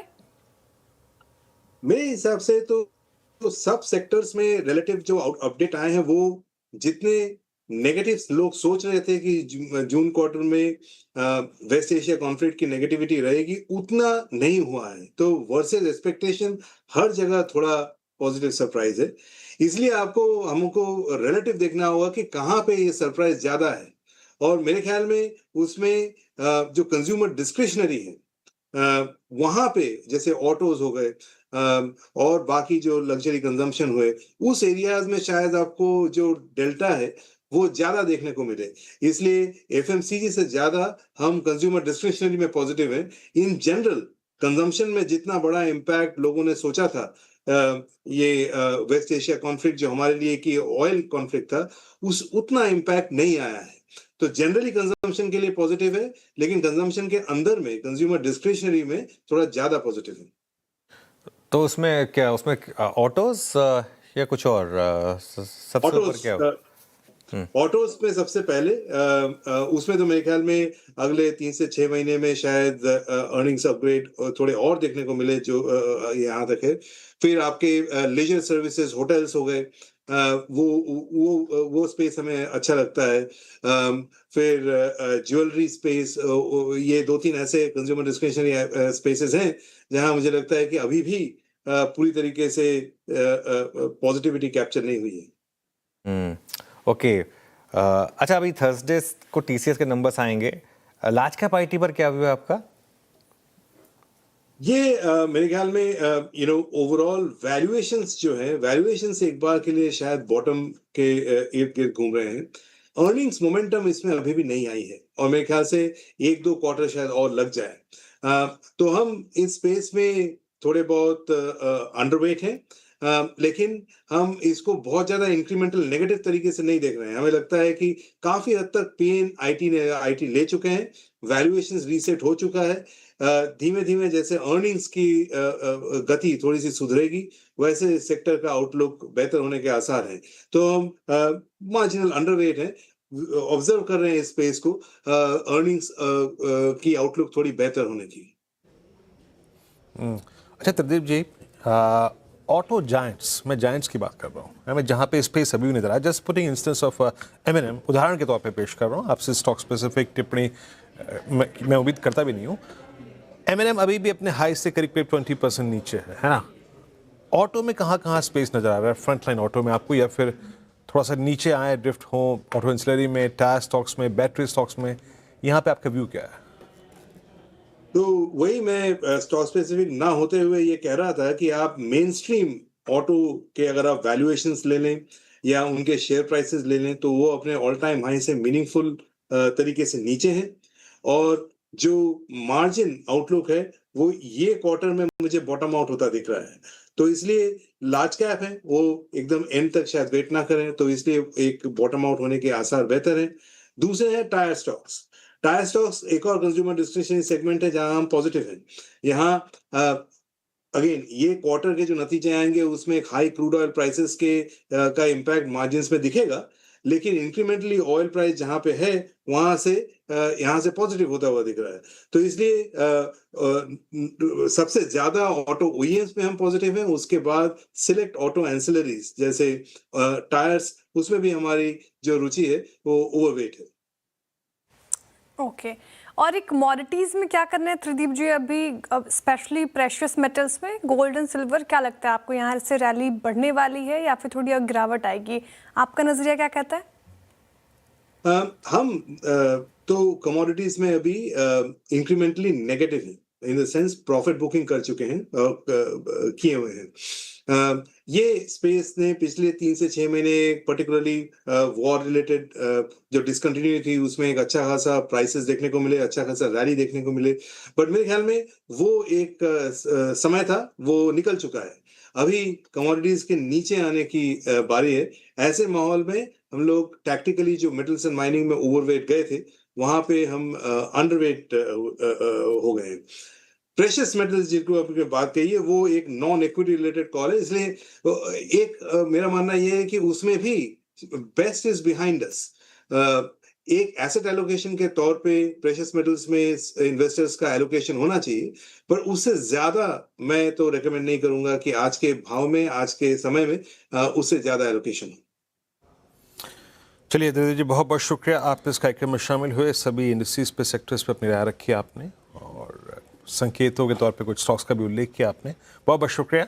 मीनवाइल निफ्टी लेके आई, we are at day high, एक हल्का सा अगर आप देखें डे पाया था टुवर्ड्स 24380, उसके बाद क्या बाइंग इमर्ज हुई, Anuj core science of strength, I mean थोड़ा बहुत भी अगर आप देखें डे पा रहा है, बाजार उसको लैच ऑन कर रहा है। कल के लिए व्यू क्या रहेगा अनुज? कल एक्सपायरी डे, मंगलवार, फर्स्ट वीकली कॉन्ट्रैक्ट की एक्सपायरी। देखिए वीरू, शायद कुछ लोग मुझे कहें कि लेज़ी हो रहा हूँ मैं, लेकिन जो चीज़ काम कर रही है वो काम कर रही है ना, और पैसा आता किसको बुरा लगता है? अगर आपने वो सपोज करिए आज बाई चांस अगर आप अपने अकाउंट में लॉगिन नहीं कर पाए होते तो आप आज खुश हो रहे होते, क्योंकि वरना सुबह सुबह हो सकता है कि आपने एक बार के लिए प्रॉफिट बुक कर लिया होता। और तो ठीक है, अभी हमारा सीरीज़ के पहले दिन से जो व्यू है वही इंटैक्ट है। 23,900-950 पे एक एंट्री मिल चुकी है बहुत अच्छी, वो कैरी करनी है ट्रेलिंग स्टॉप लॉस के साथ। चौथा दिन हो गया हायर हाई और हायर लो का। देखिए एक दिन तो टूटेगा वो क्रम, लेकिन जब तक टूटेगा तब तक हु नोज़, शायद 24,600 पे जाके टूटे, शायद 24,800 पे जाके टूटे, शायद कल ही टूट जाए, शायद 25,200 तक चला जाए, हमें नहीं पता। लेकिन इस समय अपने ट्रेलिंग स्टॉप लॉस को बढ़ाते रहें। अब नया स्टॉप लॉस आपका ट्रेलिंग स्टॉप लॉस 24,300 का होगा। आज का लो 24,287 है, कल का लो 24,257 था, तो और एक कुशन भी क्रिएट हो जाएगा आज के लो और बिटवीन आज के लो और फ्राइडे का लो, तो वो अपने आप में आपके लिए पॉजिटिव है। हाँ, ये ज़रूर है कि फ्राइडे का हाई और आज का हाई में कोई बहुत ज़्यादा फ़र्क नहीं है ना। फ्राइडे का हाई था आपका 24,378, आज का हाई है आपका 24,458। 80 पॉइंट से सही, लेकिन 80 पॉइंट से हायर हाई बना, ठीक है, कोई दिक्कत नहीं है। और मेरा मानना ये है कि शॉर्ट मत करिए बिल्कुल भी। देखिए क्यू ट्रेड से कुछ नहीं होता। जब मार्केट में ट्रेंड इतना स्ट्रांग हो ना, ज़बरदस्ती कॉन्ट्रा ट्रेड नहीं लेनी है। शॉर्ट करने का तरीका होता है, मार्केट आपको बताता है। मार्केट अगर आपको रिजेक्शन दे तब तो, लेकिन जब ट्रेंड मजबूत हो तो ट्रेंड के साथ रहिए, उसी में फ़ायदा है। और एक चीज़, प्राइवेट बैंक्स में जिस तरीके की बाइंग आ रही है ये बहुत बड़ा पॉजिटिव है। एफआई के नंबर पर नज़र रखें, एफआईज रिकॉर्ड शॉर्ट पोजीशन पर हैं, अभी भी सिर्फ 10,000 कॉन्ट्रैक्ट कवर हुए हैं जब से सीरीज स्टार्ट हुई है। मैसिव कवरिंग आएगी अगर आपने निफ्टी पर 24,500 24,600 क्रॉस करना शुरू किया। और एक चीज़, अगर 24,800 850 क्रॉस करना शुरू किया आपने, जहाँ पर निफ्टी का 200 डे सिंपल मूविंग एवरेज है, उसके बाद तो देखिएगा बड़ी वाली कवरिंग आ सकती है।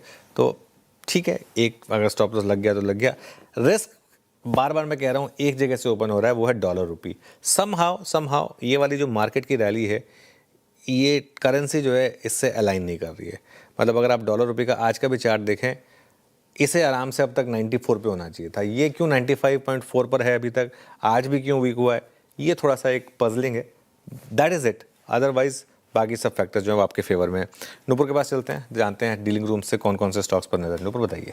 पॉजिटिव व्यू आया था ब्रोकरेज की तरफ से डिक्सन पे, तो आज डीलर्स के रडार पर भी डिक्सन और एम्बर दोनों ही इनफैक्ट स्टॉक्स आते हुए नजर आ रहे हैं। फोकस में यहाँ पे खरीदारी देखने को मिल रही है। प्रोमिनेंट इंस्टीट्यूशनल डेस्क पर जो है हैवी वॉल्यूम के साथ खरीदारी देखने को मिली है। डिक्सन के वॉल्यूम्स देखिए तो ऑलमोस्ट 11 लाख के आसपास आपको नजर आएंगे, जो कि एवरेज 4 लाख के आसपास होते हैं। इनफैक्ट दूसरा स्टॉक जो है जहाँ पे आपको फोकस करना है वो है ABDL। यहाँ पर भी संस्थागत निवेशकों की तरफ से जो है खरीदारी देखने को मिल रही है। 5 डे एवरेज से काफ़ी ऊपर वॉल्यूम आपको यहाँ पर भी देखने को मिलेंगे। ABDL यहाँ पर जो खबरें चल रही है टॉप मैनेजमेंट के बदलाव के चलते, पॉजिटिव बदलाव के चलते, उसी वजह से डीलर्स के रडार पे आते हुए नजर आ रहे हैं और यहाँ पे खरीदारी देखने को मिल रही है।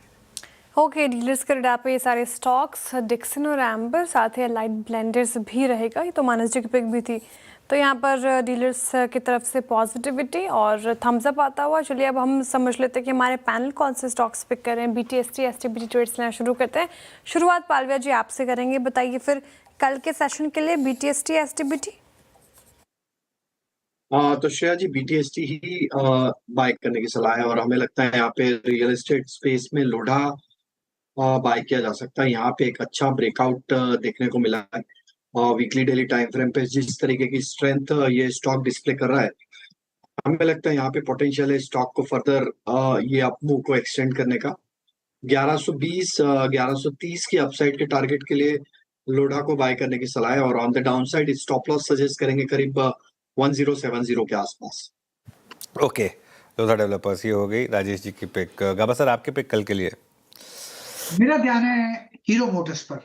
बहुत बढ़िया बेस बना हुआ है और बेस के बाद एक ब्रेकआउट भी मिला है। ट्रेड करा है 4942 पर, स्टॉप लगाएंगे 492 दे, करीब 22 रुपए का। टारगेट 5000 होना चाहिए आसपास। तो हीरो मोटर कॉप आपका एक बाय कॉल 4944 पे। सौमिल आपका ट्रेड क्या रहेगा? मेरा ट्रेड अगेन एक फार्मा स्टॉक्स में रहेगा। सिप्ला एक अच्छे ट्रेंड में है। लास्ट 2 हफ्ते पहले एक ब्रेकआउट देखने मिला था अबाउट 200 डेली मूविंग एवरेज, एक फ्लैग पैटर्न बना था, उसका भी एक ब्रेकआउट देखने मिला था। इस समय ऑन द आवरली चार्ट्स एक ट्रायंगुलर पैटर्न बना है जो ऊपर की तरफ ब्रेकआउट मिला है। मुझे लगता है ये ट्रेंड कंटिन्यू रहेगा in the short term, in the medium term both. Stop loss रखेंगे 1445 पर और टारगेट रहेगा 1540। सिप्ला सुमिल जी की पिक हो गई। मानस जी आपकी पिक? और देखिए रेडिको को लेके जाएंगे क्योंकि जिस तरह के पैटर्न्स बने हैं, ब्रेकआउट है, वॉल्यूम्स हैं, उसको देख के लगता है कि कल भी यहाँ पर रैली कंटिन्यू होनी चाहिए, इसलिए इसमें खरीदारी करने की राय रहेगी। आपके स्टॉप लॉसेस रहेंगे 4039 के रेडिको के फ्यूचर में। 4039 का स्टॉप लॉस लगाएंगे और 4200 के टारगेट सेट करेंगे। राजेश सातपुते जी आपके पिक? अनुज जी देखिए, नेस्ले इंडिया को लेके जाएंगे। मुझे लगता है नेस्ले में जिस तरह से ब्रेकआउट था पिछले हफ्ते और फिर 2-3 दिनों का ये कंसोलिडेशन के बाद ये फिर से स्ट्रेंथ दिखा रहा है। 1460 का एक क्लस्टर था, उसको तोड़ा है। सो हमारा स्टॉप लॉस ही होगा 1460 का। It is at 1475 at the moment. So 1460 के स्टॉप लॉस के साथ नेस्ले इंडिया बाय करे। फ्यूचर में टारगेट होगा 1500-1520 का। ओके, नेस्ले इंडिया 1474 पे आपका बाय कॉल। पंकज जी आपका ट्रेड? वीरेंद्र जी इंडसइंड बैंक के फ्यूचर्स में खरीदारी की सलाह रहेगी। देखिए वैसे तो फ्राइडे से ये काउंटर काफी ट्रैक कर रहा है, लेकिन आज की जो कैंडल है काफी डोमिनेंट नजर आ रही है। वॉल्यूम एक्टिविटी बेहद शानदार यहाँ पर नजर आ रही है। छोटा स्टॉप लॉस मेंटेन करना है 995 का। ऊपरी लेवल पर मुझे लगता है 1040 रुपए तक के टारगेट्स कल तक देखने मिल सकते हैं। ओके, चलिए अब एक काम करते हैं, वीरू के पास चलते हैं आज की मार्केट ब्रेथ के लिए। वीरू बताइए कैसी रही आज की मार्केट ब्रेथ? बेहद शानदार ब्रेथ अनुज, बेहद शानदार ब्रेथ। और आपकी स्क्रीन पे आएंगे स्टैट्स, और सिर्फ अगर आप एक हल्की सी आईटी की टर्बुलेंस को छोड़ दें तो हर चीज़ उसके सिवा बेहद शानदार थी। आपकी स्क्रीन पे ब्रेथ के स्टैट्स को देखिए। Well in favour of longs 131 short covering, यानी 131 ग्रीन्स और लगभग शॉर्ट 72 में, और 12 में अगर आप देखें तो यहाँ पे लॉन्ग अनवाइंडिंग, यानी ये फिगर जाती है करीब 84 की डाउन्स में। आइए देखते हैं क्या करके स्लाइड्स, मतलब still in favour of bulls. Long कहाँ पे था? महत्वपूर्ण बात यह है कि लॉन्ग्स वहाँ पे था जो कि बाजार के स्ट्रक्चर को मेंटेन करने के लिए बहुत ज़रूरत था। लोग HDFC बैंक, मेरे को याद नहीं है कि लास्ट टाइम लॉन्ग्स में HDFC बैंक फ्रंट 5 में, टॉप 5 में कब खड़ा था। HDFC बैंक, बंधन बैंक और Manappuram finance, again gold finance company, gold में रिवर्सल का फायदा उठाया। रेडिको खैतान जब से डेरिवेटिव्स में आया है अलग ही रंगत है कुछ। डिक्सन टेक, इन्वेस्टेक की रिपोर्ट के बाद शानदार मूव। और हिताची एनर्जी, हालांकि जिस प्रकार का सेंटीमेंट शुक्रवार का था उसके बिल्कुल उलट चाल थी। निसिन bank, Bajaj auto, L and T finance, आज टू व्हीलर स्पेस में अच्छी बाइंग थी। L and T finance all time high पे क्लोज होने की तैयारी करता हुआ, क्या शानदार मूव दिया, best in July so far. Varun रेवजेस, Kotak Mahindra bank, bank of India, Cochin shipyard, NBCC, सभी काउंटर्स बैकफुट पर है। स्पेशली कोटक महिंद्रा बैंक और bank of India, PSU bank जो थे वो थोड़ा ड्रैग कर रहे थे आज। और Nifty PSU bank index very close to its 200-day exponential average. और लास्ट स्लाइड आएगी वो जहां पे लॉन्ग्स यानी प्रॉफिट्स कैश में कन्वर्ट हुए। इसमें ये देखिए, मोतीलाल ओसवाल, ओरेकल फाइनेंशियल्स, कोल इंडिया, पेज इंडस्ट्रीज और यस बैंक। वो हम सुबह जो बात भी कर रहे थे कि ये जो कैपिटल मार्केट थी, मैं स्लाइटली स्केप्टिकल, इस बड़े आईपीओ से पहले। बाकी ओरेकल फाइनेंशियल्स पहली बार बहुत दिनों बाद ये स्टॉक प्रॉफिट टेकिंग मोड में गया। पेज इंडस्ट्रीज और यस बैंक। अच्छा, एक स्टॉक और रखिएगा जो कि आज थोड़ा सा प्रॉफिट टेकिंग मोड में गया और अच्छी खासी एनबीएफसीज में इक्का दुक्का स्टॉक्स जो करेक्ट हुए। सोमिल, बजाज फिनसर्व पे आपका टेक क्या है? हल्की सी कूलिंग ऑफ हुई, लेकिन अच्छा मैं ये प्रश्न मानस से ले लेता हूँ। मानस, कूलिंग ऑफ तो हुई, लेकिन कूलिंग ऑफ के बावजूद स्टॉक अपने 200 DMA के ऊपर है। और मैं इस बात को तवज्जो इसलिए दे रहा हूँ क्योंकि ये फरवरी 26 के बाद पहली बार इस पोजीशन में आके बैठा है, कमांडिंग पोजीशन में। तो देखिए, यहाँ पर ध्यान रखें, जो मीडियम टर्म चार्ट्स हैं वो काफी बेहतरीन लगते हैं। इनवर्स रेंज पैटर्न का ब्रेकआउट है जिसके टारगेट करीब 1150 रुपए के आसपास के आते हैं। तो 100 रुपए का मूव यहाँ से भी देखने को मिल सकता है। और अगर कोई डिप मिल जाए 1015 से लेकर 1000 की रेंज में, तो वहां पर खरीदारी करने के मौके होंगे। 960 रुपए के नीचे स्टॉप लॉस लगाना है और 1150 के टारगेट सेट करने हैं। ओके, 1150 की टारगेट एक्सपेक्टेड है बजाज फाइनेंस में, तो इस डिप में खरीदारी की राय फिलहाल बजाज फाइनेंस पर आते हुए। कुछ काउंटर्स जो डेज हाई पर आज के सेशन में बंद हो रहे हैं, एफएमसीजी पैक से रखिएगा नेस्ले इंडिया, ये ऑलमोस्ट डेज हाई पर बंद होने की तैयारी में। और यहाँ पर शानदार मूव्स आज के सेशन में। नेस्ले इंडिया देखिए एकदम से मूव आया डेज हाई पर। बजाज ऑटो डेज हाई पर बंद हो रहा है, सिप्ला डेज हाई पे बंद हो रहा है, ग्रासिम डेज हाई पे बंद हो रहा है। इनफैक्ट एक बार लेकर आइए सन फार्मा, यहाँ पर भी ऑलमोस्ट डेज हाई की तरफ बंद होने की तैयारी। लेकिन नेस्ले इंडिया यहाँ पर अच्छे मूव से। पंकज जी, नेस्ले इंडिया आप देखिए और एफएमसीजी के काउंटर्स में अच्छा मूव, इसमें क्या किया जाए? कैरी कर सकते हैं क्या इसको? जी डेफिनेटली श्रेय जी, हालांकि जिस हिसाब से इसकी मूव्स है, ये स्विंग हाइस के आसपास आकर ये ट्रेड कर रहा है। ये मुझे काउंटर लगता है कि 1500 रुपए तक आ सकता है। वॉल्यूम एक्टिविटी थोड़ी सी आज सबड्यूड रही है, लेकिन ओवरऑल काउंटर के अंदर स्ट्रेंथ काफी इनहेरेंट लगती है। ओके, चलिए ये इस समय आपके लिए नेस्ले पर व्यू हो गया। मार्केट डे हाई पर तो नहीं, लेकिन काफ़ी क्लोज बंद होगा। और रेडिको खैतान में अलग लेवल ऑफ स्ट्रेंथ है, जी हाँ। और रेडिको के साथ साथ अब यूनाइटेड स्पिरिट्स ये भी काफ़ी स्ट्रांग हो रहा है, 3.25% ये ऊपर है इस समय। और कहाँ मूव्स आ रहे हैं, एक बार ज़रा कुछ काउंटर्स देखते हैं जहाँ पर पिछले कुछ मिनटों में अच्छे मूव्स आए। एक मिनट, हाँ, एक बार आप लेकर आइए लॉयड्स इंजीनियरिंग, जी हाँ, ये भी 8% ऊपर है आज, अच्छे मूव्स हैं यहाँ पर। और जी हाँ, और इसके अलावा HDFC बैंक ऑब्वियसली काफ़ी स्ट्रांग है।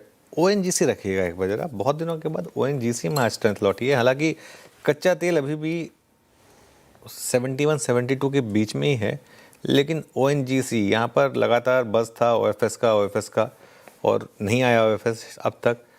क्या शॉर्ट कवरिंग होगी यहाँ पर? पालवे जी एक बार ओएनजीसी का भी चार्ट देखिए, क्या व्यू रहेगा इस पर? तो अनुज जी देखिए, स्टॉक में करेक्शन के बाद लोअर साइड पे अगर हम देखें तो पिछले 5-6 दिनों में स्टॉक ने एक अच्छा बेस बनाया है। अब ये 20 डे मूविंग एवरेज के आसपास निगोशिएट करते हुए दिख रहा है प्राइस एक्शन। हमें लगता है 246 इसके लिए एक इमीडिएट रेजिस्टेंस है। अगर ये क्रॉस होता है तो फिर यहाँ पे 256 258 की तरफ अपमूव बनते हुए दिख सकता है। तो ओएनजीसी पे लोअर साइड पे जिन्होंने बाय किया है अराउंड 239 के आसपास का स्टॉप लॉस फॉलो कर रहे हैं। ओएनजीसी ऑलमोस्ट डेज हाई पर 2.5% ऊपर। इनफैक्ट ये स्टॉक देख रही थी मैं, और आज इसके चलने के पीछे के कारण समझे तो आज एक अपग्रेड आई है मोतीलाल ओसवाल की, और यहाँ पे अपग्रेड करके बाय की कॉल और 288 का टारगेट प्राइस दिया गया था। अच्छा, मोतीलाल ओसवाल कह रहे हैं कि वैल्यूएशन काफ़ी अट्रैक्टिव हो गई है, ओएनजीसी की प्रोडक्शन आउटलुक बेहतर हो रहा है और गवर्नमेंट से सपोर्ट भी मिल रहा है। इनफैक्ट मोतीलाल ने तो ब्रेंट क्रूड का फिनेंशियल 27 और 28 का अनुमान भी इनफैक्ट बढ़ाया है। तो उनका मानना है कि ग्लोबल ऑयल इन्वेंट्रीज लिमिटेड रहने से क्रूड ऑयल की कीमत मजबूत रह सकती है आगे, जिसका फ़ायदा ओएनजीसी को मिलता हुआ नजर आएगा, और इसलिए आप आज ऐसा एक्शन देख रहे हैं अपग्रेड के वजह से। तो ओएनजीसी तो है ही रडार पर।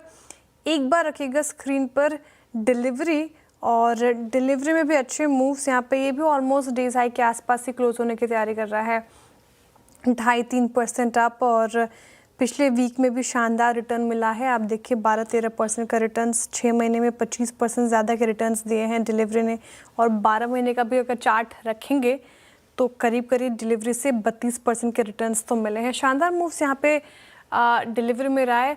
क्या लगता है राजेश सातपुते जी, डिलीवरी आगे भी ऐसे ही परफॉर्मेंस डिलीवर करेगा?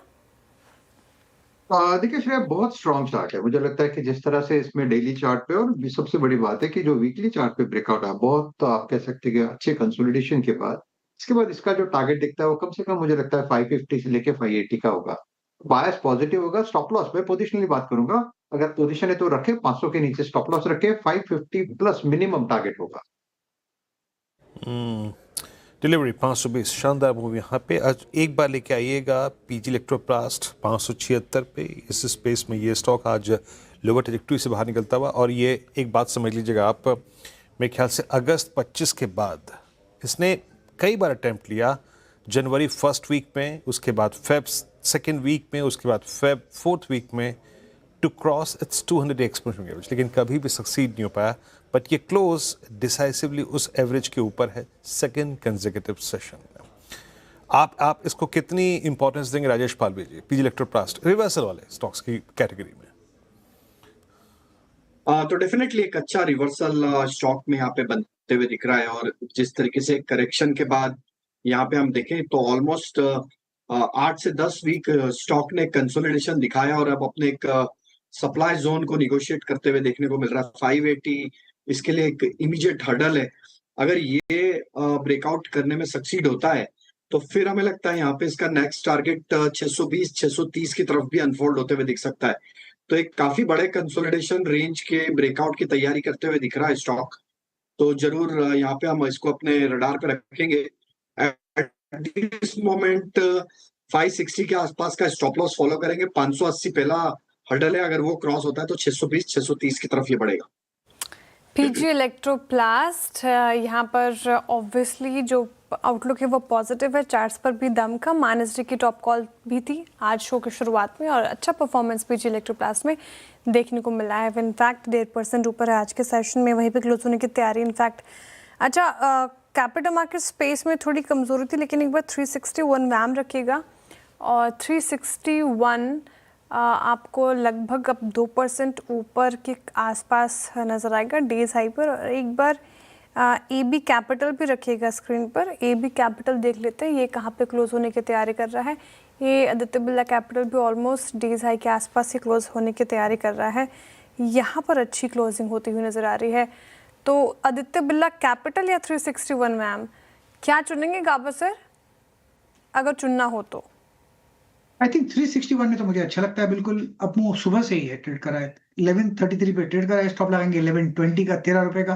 अपसाइड टू 1150 टू 1160 ये एक जोन में आना चाहिए। 361 सुबह से ही अच्छा लग रहा है। वेल PSU बैंक्स में ब्रेकडाउन है, एक बार फिर से PNB, बैंक ऑफ बड़ौदा दोनों डे लो पर बंद होते हुए दिखाई देंगे आपको। निफ्टी पीएसयू बैंक है, पीएनबी डे लो पर, बीओबी डे लो पर। अच्छा, एक और स्टॉक है जहाँ पर अब थोड़ी हायर लेवल से प्रॉफिट बुकिंग शुरू हुई है, वो है वोडाफोन आइडिया। वो भी रखिएगा एक बार जरा स्क्रीन पर। वोडाफोन आइडिया भी इस मार्केट में भी डे लो पर बंद हो रहा है। और एक बार रखिएगा वरुण बेवरेजेस, इतनी स्ट्रांग मार्केट में भी ये स्टॉक चलने को तैयार नहीं है और इनफैक्ट बहुत लोग कंफ्यूज्ड हैं, सरप्राइज्ड हैं। 2-3 बार काफ़ी पॉजिटिव ब्रोकरेज रिपोर्ट्स भी आई हैं और काफ़ी लोगों को लग रहा था कि ये स्टॉक चलेगा। ये वन वे गिरा है स्टॉक पिछले 2 हफ्ते में और अभी भी इसमें कोई साइन या सेंस नहीं है रिकवरी के। मानस जी, वरुण बेवरेजेस 9% नीचे है 2 हफ्ते में, कहाँ तक जा सकता है ये? देखिए, आज एक फ्रेश ब्रेकडाउन देखने को मिला है और इस ब्रेकडाउन में स्टॉक अपने 20 वीक मूविंग एवरेज के नीचे फिसला है। अब अगर एक होप की बात करें तो 200 मूविंग एवरेज है 487 पे। 487 के लेवल ब्रेक हो गए तो शायद 460 तक भी स्टॉक फिसल सकता है। तो इस गिरावट पे खरीदारी ना करें। अगर आपके पास लॉन्ग पोजीशन है तो 200 मूविंग एवरेज जो कि 487 है उसके नीचे स्टॉप लॉस लगा कर रखें। अब हम वरुण बेवरेजेस से बातचीत कर रहे हैं। अच्छा, एक बार लेके आइएगा आप निफ्टी आईटी अगर आप डे लो से कंपेयर करें बस 27140, यानी करीब 150 अंकों की रिकवरी, तो हमारे लिए ये भी सहायक हुई। हालांकि स्ट्रेंथ के लिए हमारे पास बहुत कुछ था, बट स्टिल एक रिकवरी यहाँ पर। आज निफ्टी आईटी का हाई रहा 20 डेमा, लो रहा एग्जैक्टली 10 डेमा, तो एक consolidation between 2 short term averages. और उसके बाद 1-2 फैक्ट्स और देता हूँ। गोदरेज सीपी टुवर्ड्स क्लोज, ये डे नहीं, एक बार गोदरेज सीपी लिखा आइएगा 1.9% ऊपर, ये आज अपने 200 डेमा को स्ट्राइक करके एटलीस्ट क्लोज होता हुआ। और क्या है जो सिमंस की हमने बात की थी, उसके बाद आप एक बार एबीबी को देखिए। कैपिटल गुड स्पेस आज एक रीजनेबल रिवर्सल देके, फॉर इंस्टेंस एबीबी आज डे हाई पे क्लोज होता हुआ, ये भी आज अपने सारे एवरेजेस को रीगेन करके क्लोज हो रहा है। तो ये कुछ महत्वपूर्ण स्टॉक्स और किरदार था रेडिको खैतान का top gainer as of now, but आज यूएसएल ने भी एक बड़ा डिफरेंशियल जो इन दोनों की प्राइस परफॉर्मेंस में था उसको तय किया।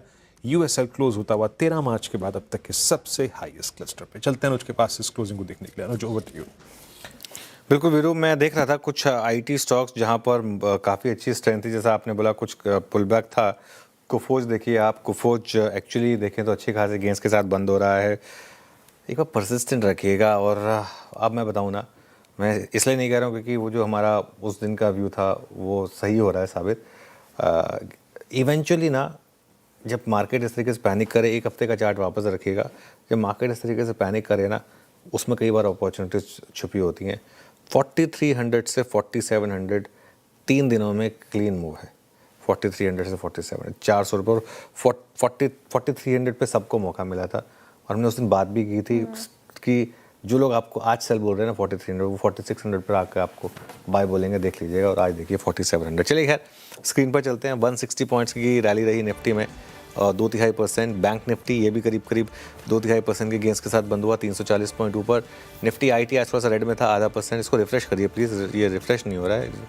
मिड कैप इंडेक्स करीब 0.5% ग्रीन में था और स्मॉल कैप इंडेक्स ये करीब 0.8% ग्रीन में था। एडवांस डिक्लाइन देखिए, 1458 बढ़ने वाले शेयर थे और 1688 गिरने वाले शेयर थे। अब आते हैं हम जरा आज के सेक्टोरल गेनर्स पर, देखते हैं यहाँ क्या क्या रहा। निफ्टी रियल्टी ने लीड किया। आज भी हमने चार्ट जीपीटी में रियल्टी लिया था सबसे पहले। Auto, capital goods, oil and gas, metals और एनर्जी, यहाँ पर तेज़ी रहेगी। मंदी वाले सेक्टर्स क्या रहे? Capital market clearly for sure, इसके अलावा पीएसयू बैंक्स और निफ्टी आईटी। निफ्टी गेनर्स पर आते हैं फटाफट। निफ्टी गेनर्स में सबसे ऊपर एचडीएफसी बैंक, फिर Hindalco, Bajaj auto, ONGC, Mahindra and Mahindra और भारत इलेक्ट्रॉनिक्स, यहाँ पर अच्छी तेज़ी रही। निफ्टी लूजर्स भी दिखा दीजिए फटाफट एक बार। उसमें Kotak Mahindra bank top loser, Max health care, TCS, Coal India, Bajaj Finserv और विप्रो।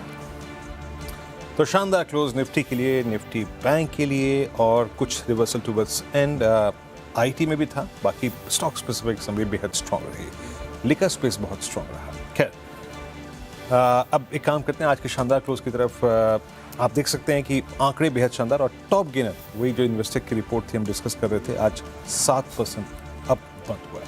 खैर, ये थी आज की बात और कल की समीकरण लेके, तथ्य लेकर ये पैनल आपके साथ फिर जुड़ेगा मॉर्निंग कॉल और मुनाफे की तैयारी में। तब तक के लिए